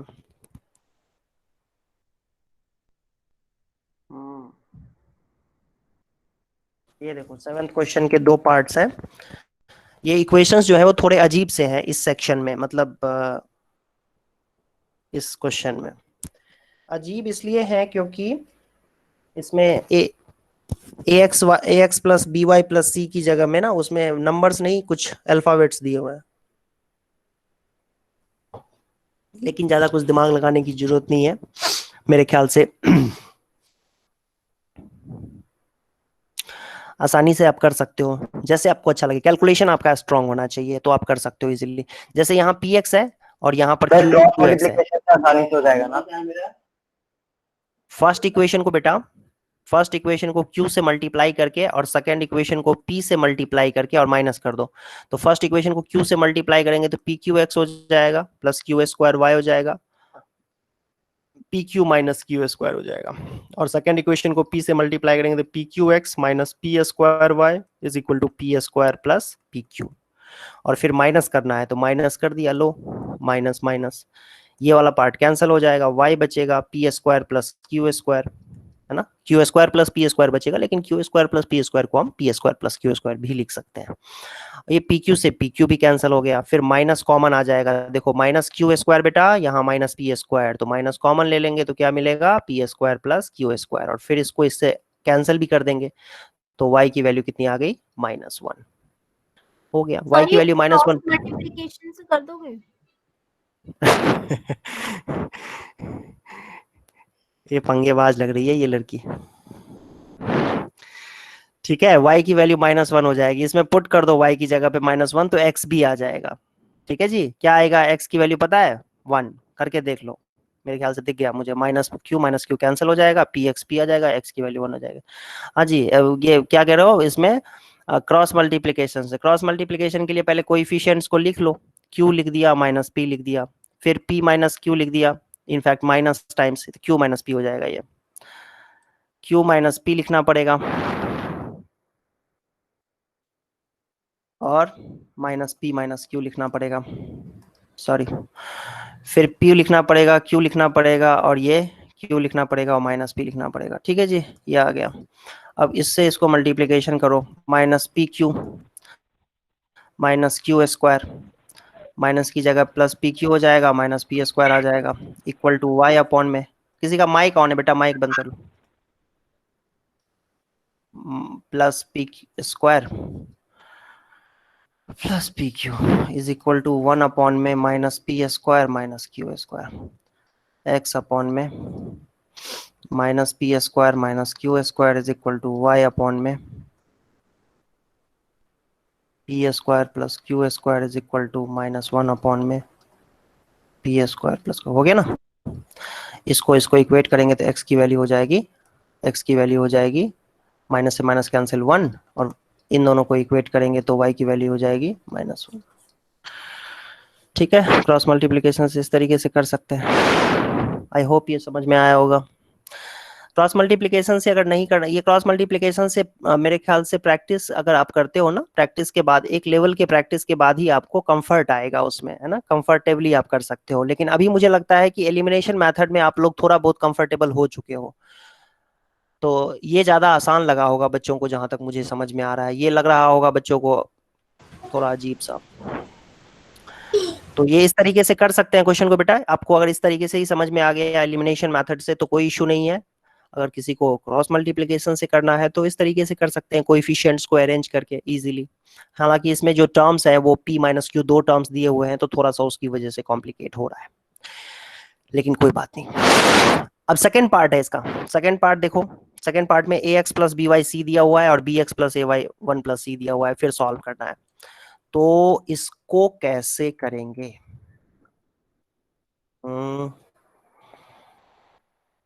सेकंड पार्ट देखते हैं। सेकंड पार्ट में आप, हाँ बोलो। x इज इक्वल 1 उस वैसे आएगा ना कि पहले हमने q और q से मल्टीप्लाई किया, फिर p और q से मल्टीप्लाई कर देंगे। हाँ, और सर और भी कोई तरीका है, मतलब put value of y in equation 1 जैसे हम करते थे, उससे नहीं आ पाएगा? नहीं, तरीका कई हो सकता है, बैठ के अगर ढूंढने लगेंगे ना तो कई तरीके निकल सकते हैं। ऐसा मैं क्लेम कर दूं कि नहीं और कोई तरीका नहीं है तो मेरे ख्याल से मैं गलत बोल दूंगा, है ना, गलत होगा वो बोलना। तरीका कई हो सकता है। तरीका मैं जो बता रहा हूँ आपको, जो मेरे ख्याल से जो हम लोग करते आ रहे हैं ना, वही तरीका मैं बता रहा हूँ आपको। एलिमिनेशन मेथड से करते हैं तो एलिमिनेशन मेथड से मैंने बता दिया, सब्स्टिट्यूशन से भी हो सकता है, क्रॉस मल्टीप्लीकेशन से भी हो सकता है, कई तरीके से हो सकते हैं, ठीक है। तो उसमें कोई ऐसा है नहीं। दोनों तरफ p से डिवाइड कर दें फर्स्ट इक्वेशन को, इधर दोनों तरफ q से डिवाइड कर दें, फिर सब्ट्रैक्ट कर दें, वो भी तरीका हो सकता है। बहुत तरीके हो सकते हैं, लेकिन अब उतना तरीका, अब एक एक तरीका, हर एक क्वेश्चन में अलग अलग तरीका लगा के मैं अगर करने की कोशिश करूं तो मुझे तो चलो फिर भी 5 तरीके पता है, ठीक है, तुम्हें 2 या 3 तरीके ही पता होते हैं जनरली, है ना, तो कंफ्यूज हो जाओगे। अरे कभी तो क्वेश्चन में कुछ लगा देता है, कभी क्वेश्चन में कुछ लगा देता है, समझ ही नहीं आएगा, कंफ्यूज हो जाओगे। इसलिए बार बार हम लोग एक ही चीज को रिपीटेडली करते हैं, है ना।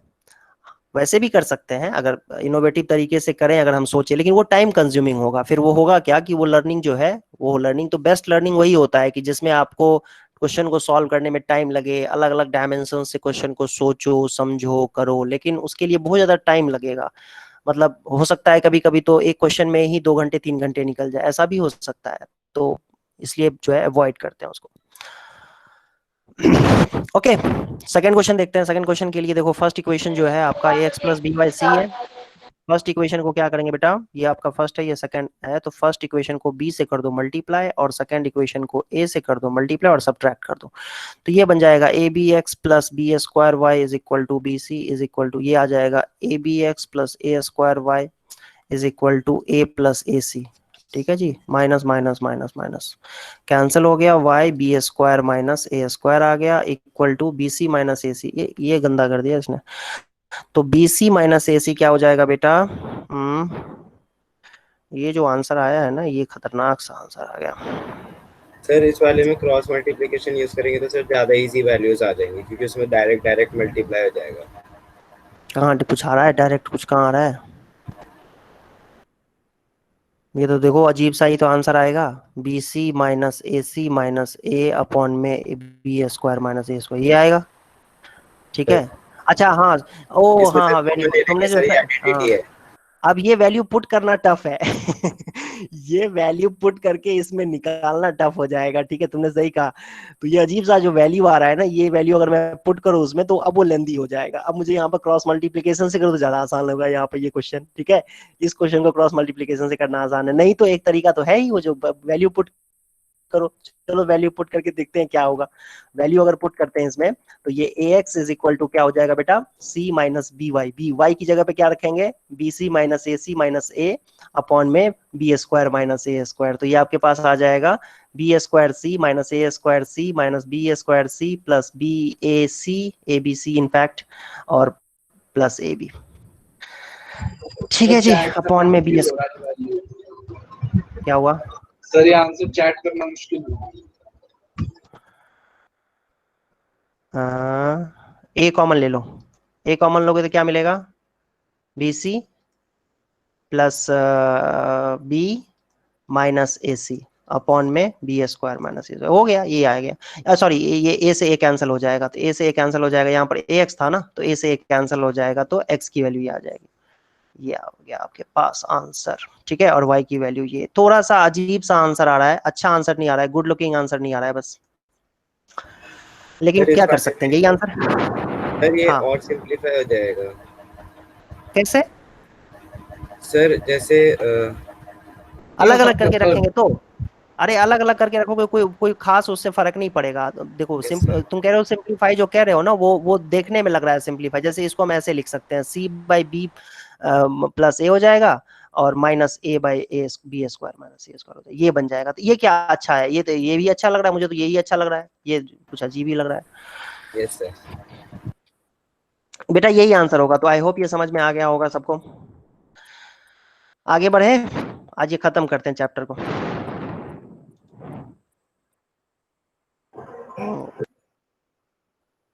एक और अच्छा सा एग्जांपल मुझे दिख रहा है, वो जरूर करना जरूरी है। इस टाइप का हमने एग्जांपल किया नहीं था।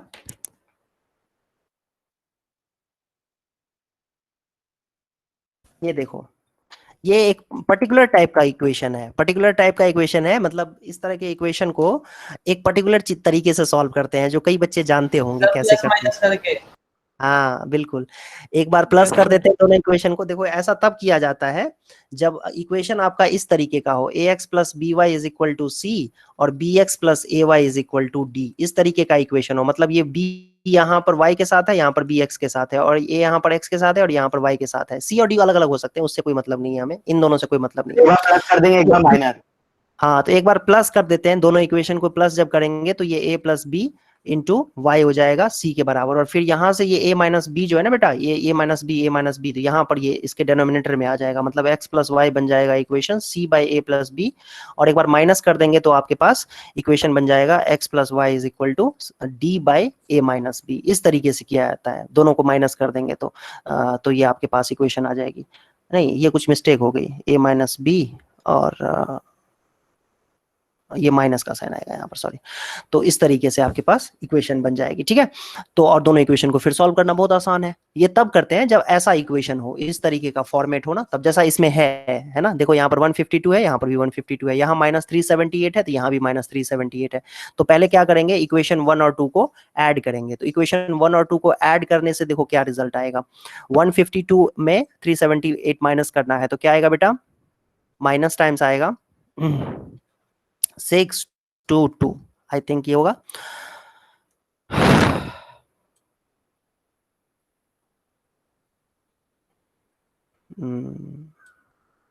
ठीक है, और इन दोनों को ऐड करेंगे तो क्या आएगा बच्चों, -6 और 7 में से 5 - 2 और 226 y, इन दोनों को ऐड करोगे तो कितना आ जाएगा, 678।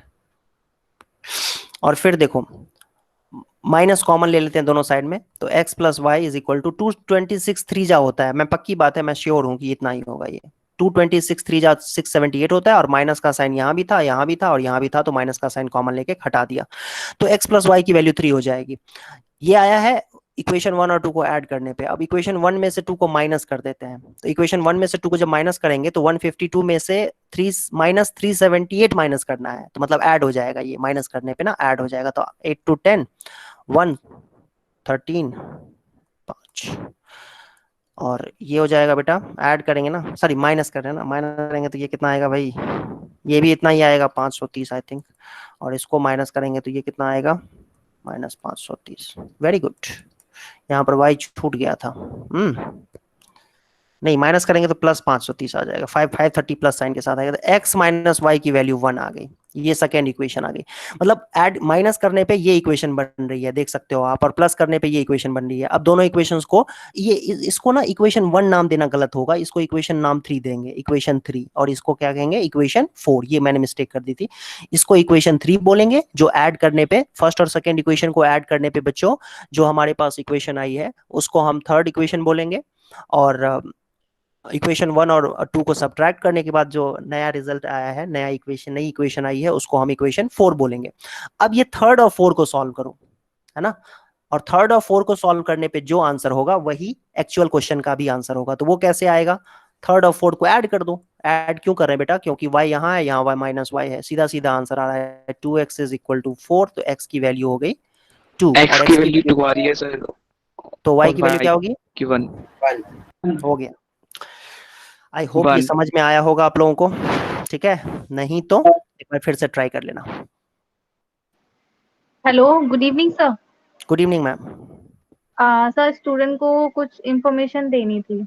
हाँ इन्फॉर्मेशन दीजिए, मैं 1 मिनट में आ रहा हूँ। हाँ हाँ ठीक है sir. Okay. Hello, hello students. Ma'am. Yes ma'am. Yes ma'am. हाँ, आपका ना टेस्ट है 28 को सेट पैटर्न पर, ठीक है। मैंने ना चैट बॉक्स में सिलेबस डाल दिया है, तो वो मैसेज देख लेना, और सिलेबस भी है तो तैयारी कर लेना, ठीक है। एक बार और डाल रही हूँ, अगर कोई बच्चा लेफ्ट हो गया हो तो मैं एक बार और डाल देती हूँ, तो देख लेना, ठीक है। Okay ma'am. Okay ma'am. Excuse me ma'am. हाँ मैम ये जो मेरा डीपीपी है बायोलॉजी का, उसको मैं रिव्यू नहीं कर पा रहा हूँ। वो बिल्कुल एकदम कोई क्वेश्चन आता नहीं है, और फिर जब मैं गो बैक करता हूँ तो फिर वो ब्लैंक हो जाती है पूरी स्क्रीन, और फिर आता ही नहीं है कुछ भी। ठीक है बच्चे, अभी ना एक्चुअली क्लास लो और आप ना कॉल कर लेना एकेडमिक्स में, तो वो आपको बता देंगे, ठीक है। एक्चुअली मैं एक्चुअली लक्ष्मी नगर का स्टूडेंट हूँ। हाँ कोई बात नहीं, आप वहाँ पे ही कॉल कर लेना, मैम आपको बता देंगे, मैम या सर जो भी हैं वो आपको बता देंगे। Okay ma'am. ओके हाँ। मैम एसिड बेस और सॉल्ट का मॉड्यूल भी नहीं अपलोड हो रहा कई दिनों से। अपलोड हो चुका है। अपलोड हो करवा गया। दिया बच्चे अपलोड।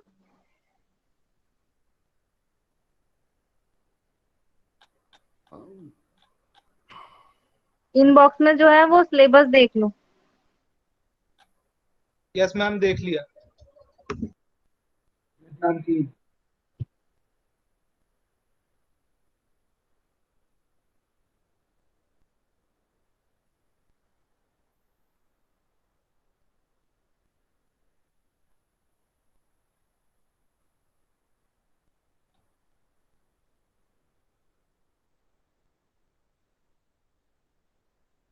चलो बच्चों स्टार्ट करते हैं।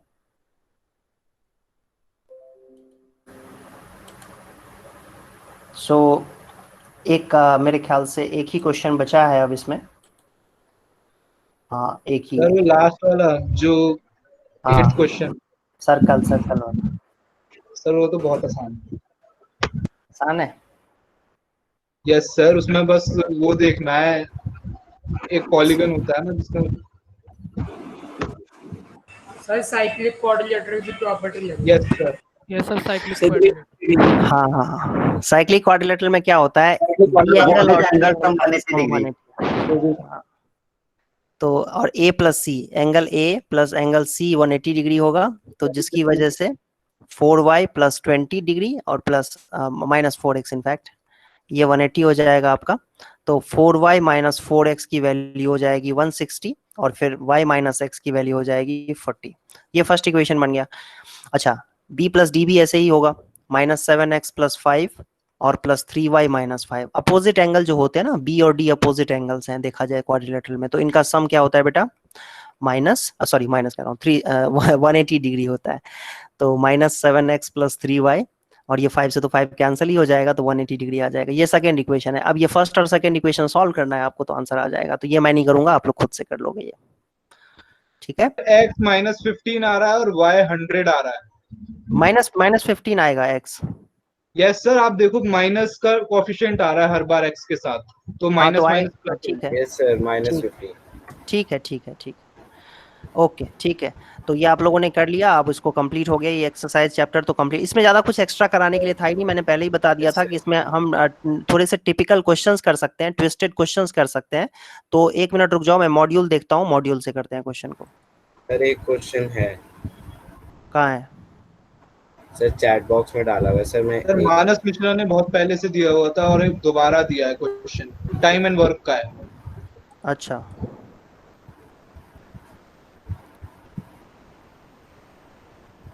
देखो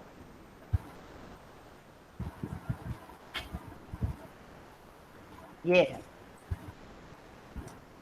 क्वाड्रेटिक Yes, sir. इक्वेशन है सर ये तो। हाँ क्या है देखो ट्राई बच्चों, करके एक बार। हाँ ट्राई करो। सर क्वाड्रेटिक का ही है। क्वाड्रेटिक का है। यस सर, ये एनसीईआरटी में भी है। NCERT chapter 4। ओह सॉरी, अरे पिछले क्लास की आरएस 8th क्लास की आरएस अग्रवाल में टाइम एंड वर्क के क्वेश्चन से मिलता जुलता क्वेश्चन है। अच्छा ठीक है। कह रहा है 2 water taps together can fill a tank in 6 hours.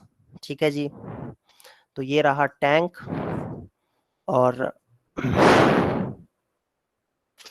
इसमें टैंक, ये 2 पाइप्स हैं। Tap of larger diameter takes 9 hours less than the smaller one to fill the tank separately. Find the time in which each tap can separately fill the tank. करो try करो सभी बच्चे।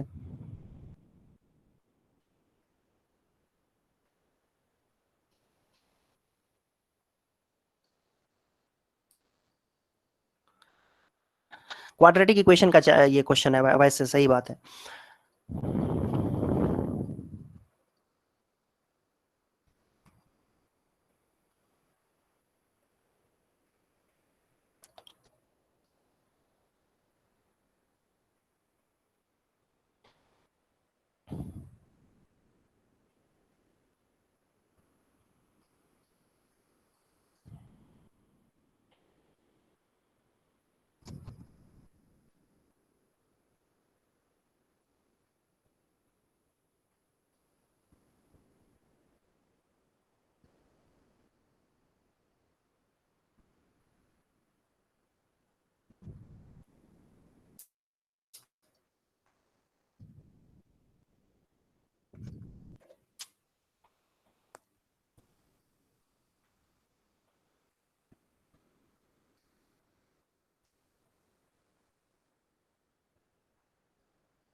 देखो मैं explain कर देता हूँ इसको। मान लो कि पहला जो टैप है ना, पहला जो टैप है वो x आवर्स में फिल करता है, तो दूसरा टैप जिसको कि ज्यादा टाइम लगता है वो x प्लस 9 आवर्स लगेगा। लिखा ही हुआ है कि 9 आवर्स लेस लग रहा है दूसरे वाले को। दूसरा जो भी है, पहला दूसरा तो कोई भी हम अज्यूम कर सकते हैं, ऐसा तो कुछ है नहीं कि पहले वाले का x लगेगा दूसरे x प्लस 9 लगेगा, सॉरी x दूसरे वाले को, पहले वाले को x प्लस 9 लगेगा, दूसरे को x लगेगा, ऐसा कोई रेस्ट्रिक्शन तो है नहीं यहाँ पर। ठीक है, तो पहले को अगर हम x लेते हैं तो दूसरे को x प्लस 9 आवर लगेगा। मतलब इसमें लिखा हुआ है कि 9 आवर लेस टाइम लगता है, 9 आवर लेस टाइम लगता है, तो ऑब्वियसली अगर ऐसे बोले कि एक को 9 आवर कम टाइम लगता है, ठीक है, और ऐसे बोले कि एक को 9 आवर्स ज्यादा टाइम लगता है, तो बात तो बराबर ही हुई ना। किसी एक को x लगेगा तो दूसरे को x प्लस 9 लगेगा, या ऐसे भी कह सकते थे किसी एक को अगर x आवर टाइम लगेगा तो दूसरे को कितना टाइम लगेगा, x माइनस 9 आवर्स लगेगा। ठीक है, तो बात तो एक ही है। अब क्वेश्चन में यहां पर यह है कि दोनों मिलकर के जो टैप को है ना 6 घंटे में फिल करते हैं, तो 1 घंटे में कितना, टंकी को सॉरी, दोनों मिलकर के टैंक को 6 आवर्स में फिल कर देते हैं, तो 1 आवर में कितना टैंक जो है फुल होगा, 1/6 टैंक फुल होगा। ठीक है, लेकिन 1 आवर में पहला वाला जो टैंक है वो कितना, पहला वाला जो टैप है वो कितना फिल करेगा, 1/x, और दूसरा वाला टैप कितना फिल करेगा, 1/x प्लस 9। ठीक है, तो 1/x प्लस 1/x प्लस 9 दोनों मिल करके क्या हो जाएगा, 1/6 के बराबर हो जाएगा। ठीक है, तो नेचुरल सी बात है कि यहाँ पर, या एक काम करते हैं ना, 9 आवर ज्यादा कम है तो इसको माइनस ही ले लेते हैं भाई, माइनस वाला ज्यादा अच्छा लग रहा है, माइनस ही ले लेते हैं इसको। ठीक है, 9 घंटे कम लग रहे हैं तो 9 घंटे माइनस ही कर दो इसको, x माइनस 9 ले लेते हैं, और फिर ये इक्वेशन बन गई इसमें। और अब इसको सॉल्व कर लो, सॉल्व करना जानते हो ना, एलसीएम लेते हैं पहले। तो बेटा ये आ जाएगा आपका x 2x, तो ये आ जाएगा 12x माइनस 9 6 या 54, x स्क्वायर माइनस 9x, तो x स्क्वायर माइनस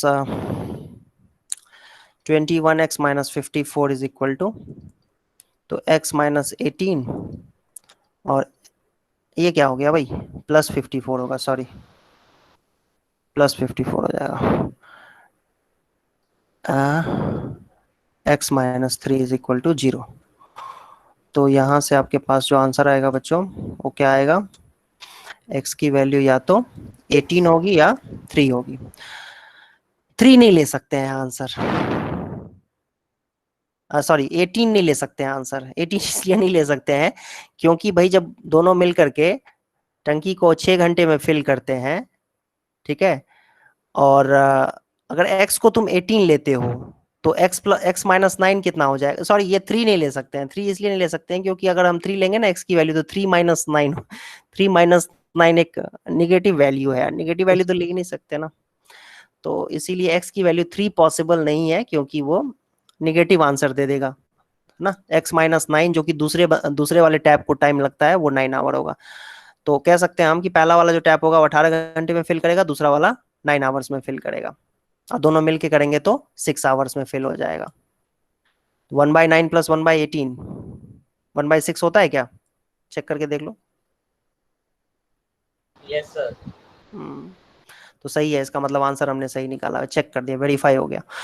तो पहला वाला बच्चों, पहला वाला टंकी, पहला वाला जो टैप है वो 18 आवर्स में फिल करेगा, और दूसरा वाला जो है वो 9 आवर्स में फिल करेगा। तो ये आंसर आ गया आपका। सर तो जो सेकंड टैप है वो स्मॉलर डायमीटर वाला है? नहीं नहीं, स्मॉलर जो डायामीटर वाला होगा वो उसको 18 घंटे लगेंगे, जिसका डायामीटर छोटा है वो ज्यादा टाइम लगाएगा ना, और जो जिसका डायामीटर लार्ज है वो कम टाइम लगाएगा टंकी को फिल करने में। तो वो 9 आवर हम वाला ऐसा जो नहीं ले सकते, हम x और x प्लस 9 नहीं ले सकते हैं। हम x को मान लेते हैं स्मॉलर और x प्लस 9 को मान लेते हैं बिगर वाला। हाँ हाँ ले सकते हैं। तो उससे क्या होगा, उससे करके देखो, उससे भी आ जाएगा आंसर, उससे भी आना चाहिए। -6 और +9 आ रहा है, तो नेगेटिव नहीं लेंगे, +9 ले लेंगे। नहीं नहीं, वो रीजन तो नहीं होना चाहिए, वो रीजन नहीं होना चाहिए। सर नेगेटिव साइन कैसे हो सकता है -6 आ? हाँ वो निगेटिव साइन तो नहीं होना चाहिए। ठीक है, तो एक सेकंड, क्या होगा, 1/x + 1/x + 9 है ना, यही है ना? Yes sir. तो ये आ जाएगा, दोनों मिलकर टैंक को फिल कर। x + 9 आ रहा है। क्या होगा, एक मिनट रुक जाओ। 2x + 9 × 6 = x² + 9x। x² + 12 इधर माइनस करें तो -3x हो जाएगा, -54। ये हो जाएगा 96। गलत कर रहे हो तुम। 9 तो आ तो रहा है, ठीक तो है। x की वैल्यू 9 आ रही है, -9 कहाँ आ रही है? गलत कर रहे हो, कैलकुलेशन मैंने में कहा था मिस्टेक। +9 और -6। अच्छा, तो +9 आ रहा है तो इशू क्या है फिर? +9 आ रहा है तो +9 आंसर है। हाँ सर, पर वैसे भी कर सकते ना, मैं ये पूछ रहा था। हाँ कर सकते हैं, बिल्कुल कर सकते हैं। पर आई इसमें ये होप ये होगा समझ कि में। यस सर आ गया। ठीक है बच्चों, तो ये लास्ट क्वेश्चन था इसका। सॉरी, ये लास्ट क्वेश्चन तो नहीं था, ये तो क्वाड्रेटिक इक्वेशन का क्वेश्चन था। ठीक है जी, तो चलो क्लास को अभी कंप्लीट करते हैं।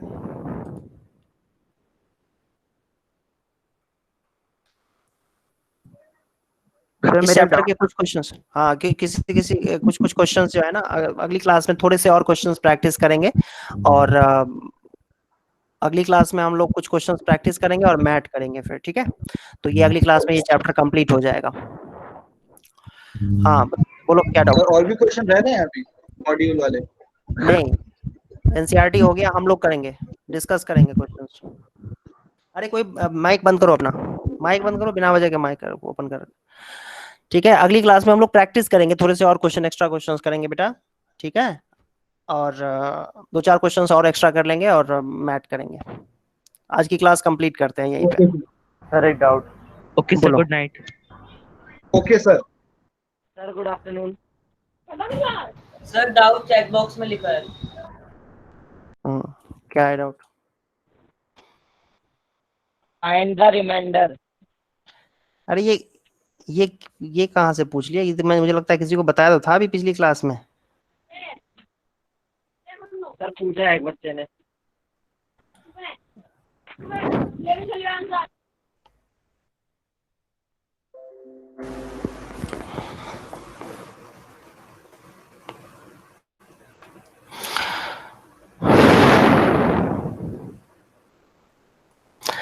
देखो, x⁻100 - 4x⁻98 + 5x + 6 ये है, और इसको फैक्टराइज करो, देखो क्या आएगा।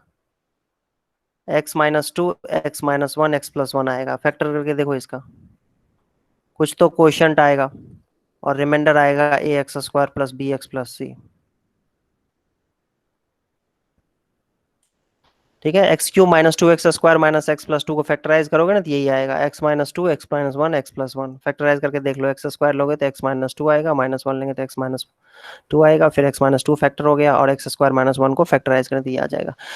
ठीक है, देखो ये तुम्हारा डिविडेंड है, ये डिविडेंड है, ये डिवाइजर है, और ये कोशिएंट है। सॉरी, ये कोशिएंट है और ये रिमाइंडर है। रिमाइंडर जो है वो जनरली हम लोग जब 3 डिग्री के पॉलिनोमियल से डिवाइड करते हैं ना, 3 डिग्री के पॉलिनोमियल से, तो रिमाइंडर जो है हम उसको सेकंड डिग्री का पॉलिनोमियल अज्यूम करते हैं, ax² + bx + c जैसा ले लेते हैं। ठीक है, अब इसमें abc निकालना है। रिमाइंडर यही है तुम्हारा, यही है रिमाइंडर, यही निकालना है तुम्हें। तो ये रिमाइंडर निकालने के लिए abc निकालना पड़ेगा। और abc कैसे निकलेगा पता है?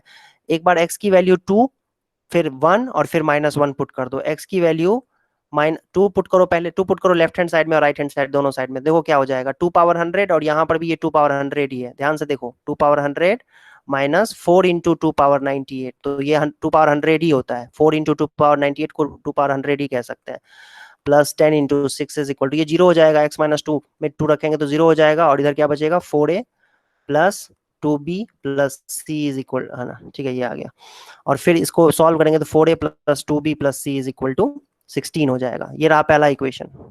ऐसे ही 1 पुट करो, put x is equal to 1, तो आपके पास जो रिलेशन आएगा बेटा वो होगा, x की जगह 1 पुट करोगे ना तो ये आ जाएगा आपके पास 6 5 11 में से 4 माइनस करेंगे 7 1 8 8, a plus b plus c 8 हो जाएगा, ये सेकेंड इक्वेशन है।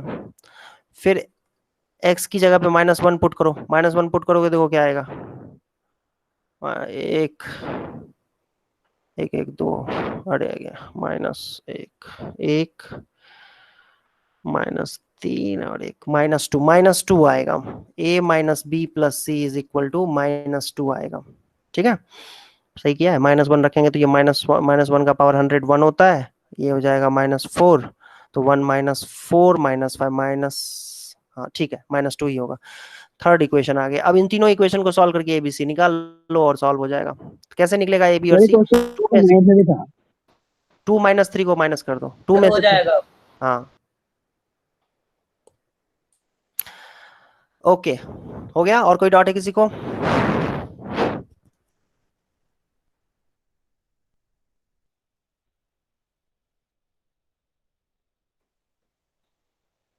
सर उस इक्वेशन 1 2 और 3 को सॉल्व करना है। हाँ अरुणा हैज ओनली ₹1, ये तो बताया था पिछली क्लास में, अरुणा आर्यन त्यागी, कितनी बार बताऊं, Aruna has only ₹1 and ₹2 coin with her, total number of coin she has 50, x plus y 50 equation आ गई। मान लो कि ₹1 वाला सिक्का उसके पास x है और ₹2 वाला सिक्का उसके पास y है, तो x प्लस y 50 हो गया। अब वैल्यू की बात करें अगर हम, तो x into 1 plus y into 2, मतलब x प्लस 2y की वैल्यू 75 है, दोनों इक्वेशन को सॉल्व कर लो। Prove that a positive integer n is a prime number if no prime p or less than equal to root n divides n. ये क्या है? Prove that a positive integer n is a prime if no prime p less than or equal to, positive integer n is a prime number if no prime p.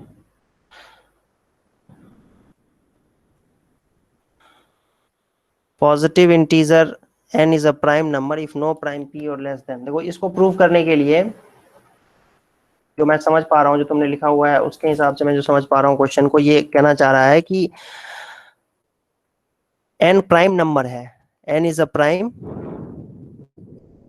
If no prime p less than और equal to root n, है ना, root n से divide होना चाहिए, ठीक है।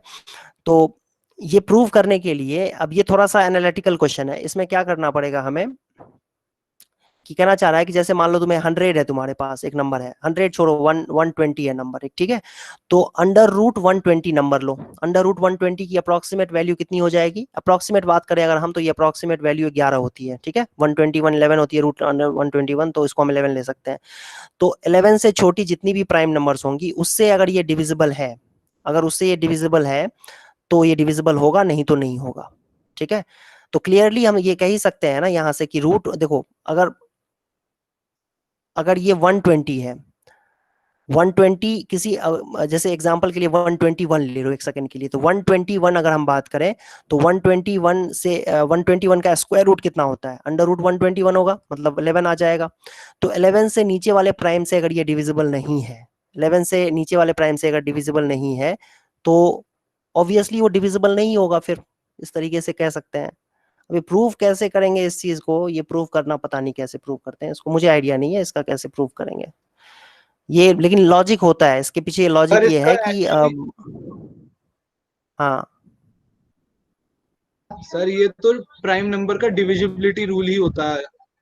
हाँ rule है, एक तरह से रूल है, तो वही ये कहीं पर लिखा भी होता है, तो रूल है ये बेसिकली कि अगर आपको चेक करना है डिविजिबिलिटी की, मान लो जैसे 370 है, 371 है, 371 को चेक करो कि प्राइम है कि नहीं है, तो 371 का रूट का अप्रोक्सीमेट वैल्यू निकाल लो, तो 371 का अप्रोक्सीमेट रूट निकालेंगे अगर हम, तो आई थिंक ये 19 के आसपास होगा, है ना। तो 19 से नीचे जितने भी प्राइम नंबर्स हैं 2, 3, 5, 7, 11 ये सब, इन सब से चेक करना पड़ेगा तुम्हें। 13, 17 है ना, 19, इन सब नंबर में से किसी नंबर से अगर डिविजिबल है तो होगा डिविजिबल, मतलब वो कंपोजिट होगा, नहीं तो नहीं होगा। तो ये चेक करने का तरीका है। वैसे ये मेरे ख्याल से प्रूफ तो इसका होता ही होगा, नो डाउट, लेकिन ये तो हमारे ख्याल से, मेरे ख्याल से हाँ स्कोप से बाहर की चीज है ये।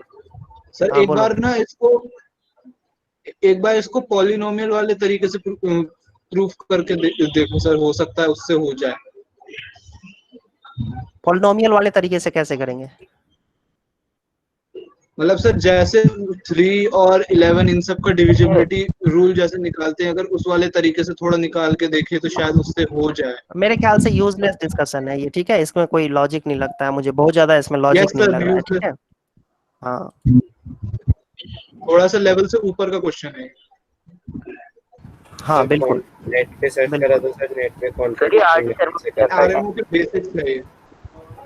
हर्षुल मित्तल ने क्वेश्चन पूछा हुआ है, हर्षुल मित्तल ने क्वेश्चन पूछा हुआ है, कह रहा है कि sum of coefficient, sum of coefficient के लिए x की वैल्यू 1 पुट की जाती है, x की वैल्यू 1 पुट कर दो, वही सम ऑफ कोएफिशिएंट्स होता है। लिखा भी है एक बच्चे ने, पुलकित ने आंसर भी लिया हुआ है, वेरी गुड।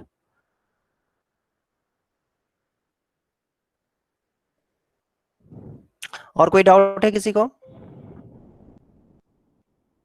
No sir. चलो बच्चों, okay bye. Good evening sir. Good evening sir. Good evening sir. Night sir. Bye. Good night sir. Good evening, sir. Good evening to all.